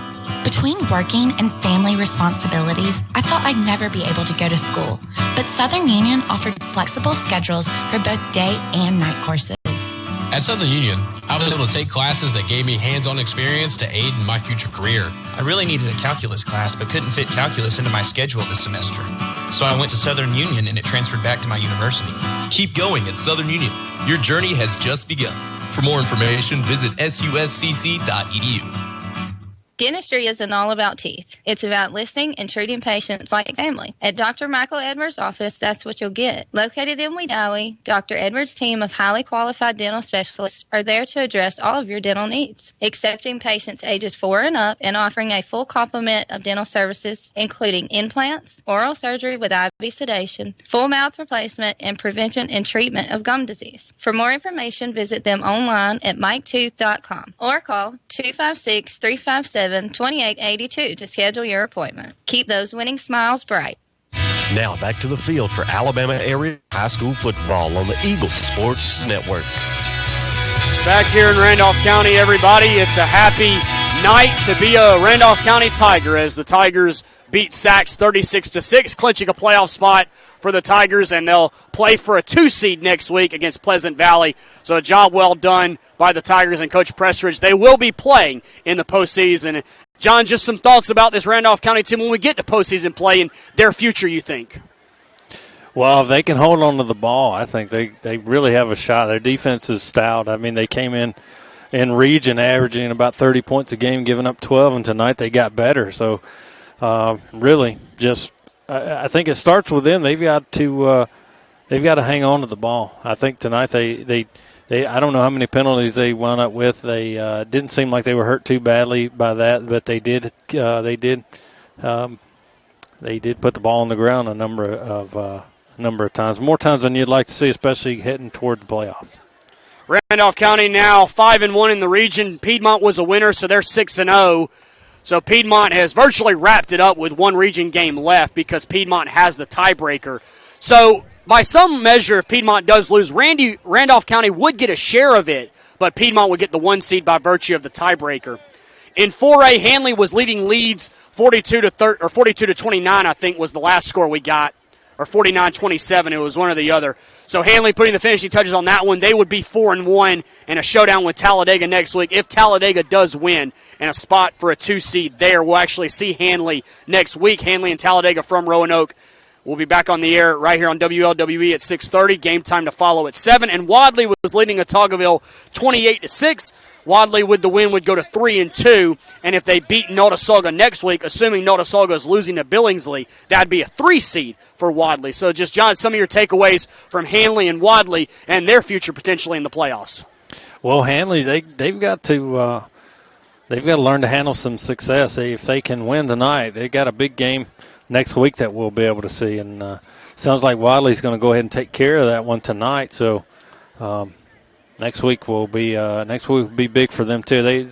I don't know if you said they were they're still playing for that 3 seed or. If Notasulga ends up losing, then Wadley could get to 4 wins, and Notasulga would have 3 wins, so you could jump them. But if Notasulga wins, then you still have to beat them either way. So the 3 seed is still very much in play. Yeah, so it's still a lot to play for right there with our 2 teams we're going to see next week, and then the other teams inside of our area. Even though Randolph County took care of their playoff at least a spot in the playoffs, and then for next week we'll see if they're able to secure that one to host one. But it's an exciting time of year, and jockeying for playoff position for 3 of our 4 teams is pretty good. Yeah, Woodland's playoff hopes will come to an end tonight. They were losing 45-7 last week, updated, but they can still get to 3 wins and still carry momentum into next year. Sponsors on the broadcast: Sun Union State Community College, Regional Medical Center, Trailers Retirement Community, Gedney's Restaurant, Morningstar Christian Gear, Town of Wadley, and Mayor Donna McKay, the Randolph County Sheriff's Department, and Dr. Michael Edwards Dentistry.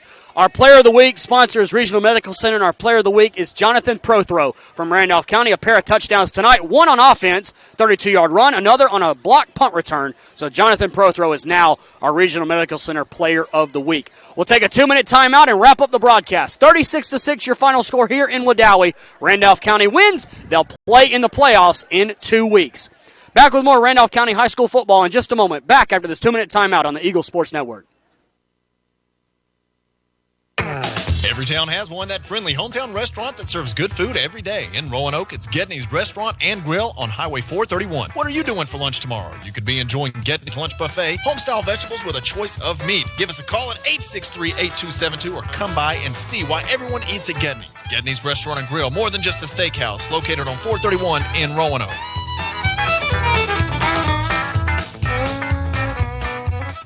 Why choose Southern Union? Between working and family responsibilities, I thought I'd never be able to go to school. But Southern Union offered flexible schedules for both day and night courses.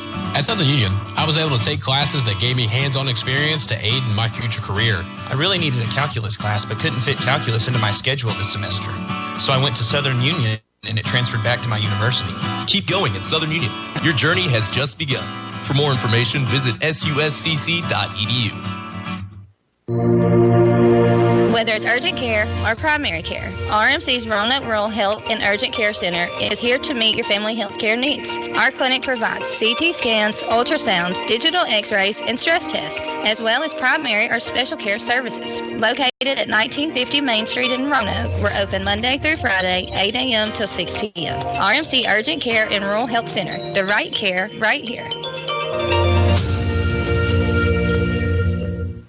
The Rehab Center and TREA at Trailer Retirement Community in Roanoke offer a wide range of therapy services that will help you get back on your feet and cheering for your team. Their highly skilled team of physical, occupational, and speech therapists offer intensive 6-day-a-week therapy services for all medical needs, including orthopedic and post-surgical care, stroke, and generalized weakness rehab. Serving the area for 15 years, the Rehab Center and TREA are there to help improve your quality of life.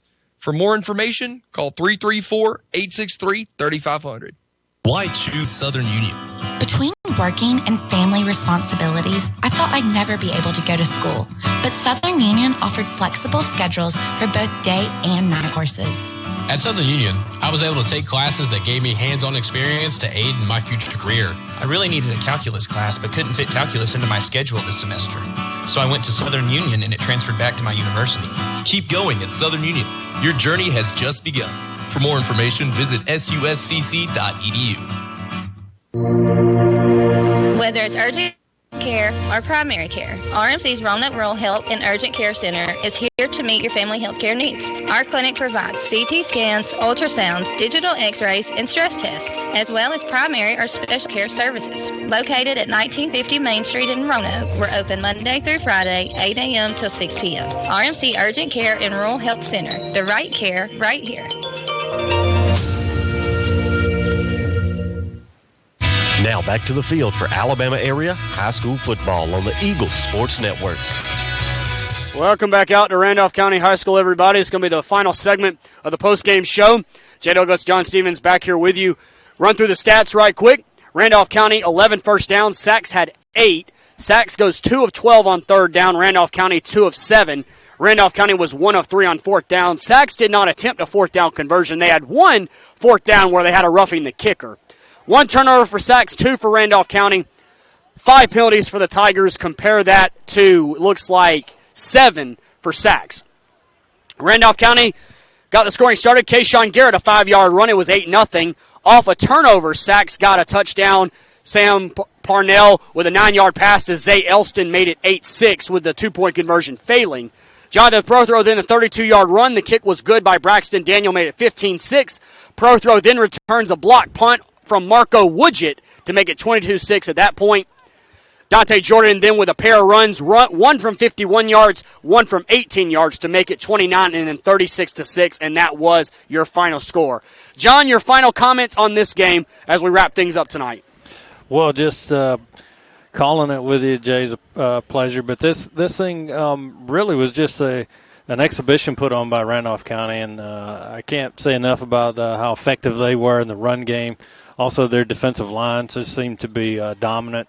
Sachs could not get going on the ground, and I think it bodes well for them, and I think that this is a team that if they can limit their turnovers, can really do some damage in the playoffs in their classification. Before we go off the air, Wadley did wrap it up. They put up another touchdown. They win it 32-8, so Wadley will be playing in postseason play. We'll see them the very last week of the regular season on November 1st when they host Randolph County. And again, we don't know where we'll be for the playoffs, but we will have a broadcast for you, so keep it tuned to Eagle1023.com for more information on that. And, John, your comments about Hanley and Talladega coming up next week.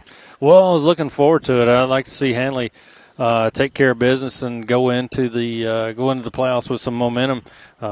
We've seen them a couple of times this year. They have all the talent in the world with just putting it together and limiting turnovers and penalties. It's another case of just like we see here sometimes in Randolph County, just self-inflicted wounds, and they're going to play a good opponent. So we're looking forward to it, and the game with some meaning and some stuff on the line, shall we say. So looking forward to it. John, great job again. Pleasure doing business with you. Pleasure working with you, and we'll see you next week. Thank you, Jay. I appreciate it. Before I get out of here, I'd like to say happy birthday to my lovely wife. Her birthday's tomorrow, so thank you for allowing me to do that. Happy birthday to John's wife. Hanley and Talladega comes your way next week from Roanoke. We're right back here on WLWE 94.7. Airtime at 6:30, game time at 7.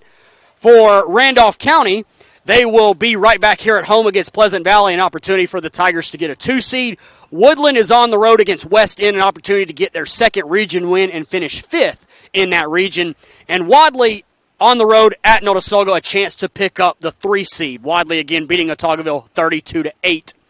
Sponsors on the broadcast tonight: Southern Union State Community College, Regional Medical Center, Trailers Retirement Community, Gedney's Restaurant, Morning Star Christian Gear, Town of Wadley, and Mayor Donna McKay, the Randolph County Sheriff's Department, and Dr. Michael Edwards Dentistry. Kickoff sponsor has been State Farm agent Ken Seifert. State Farm knows that your car and home are things you've worked so hard for, so give them the protection they deserve. Call State Farm agent Ken Seifert in Roanoke today at 334-863-2428.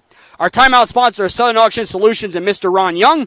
Have you been appointed executor over an estate or feeling overwhelmed? We are experts in solving complex estate problems by professional solutions. Contact Ron Young or visit southernauctionsolutions.com. And our Player of the Week sponsor is Regional Medical Center. Our Player of the Week is Jonathan Prothrow from Randolph County with his pair of touchdowns tonight. Again, Hanley and Talladega comes your way next week. We'll talk to you then on WLWE 94.7. Airtime at 6:30, game time at 7. For Kenneth and Beth back in our Eagle Sports Network studios, for our producer Britt Thompson and my broadcast partner John Stevens, this is Jay Douglas saying good night. Once again, Randolph County 36 and Sac 6. We'll talk to you next week. Good night, everybody from Randolph County, and go Tigers!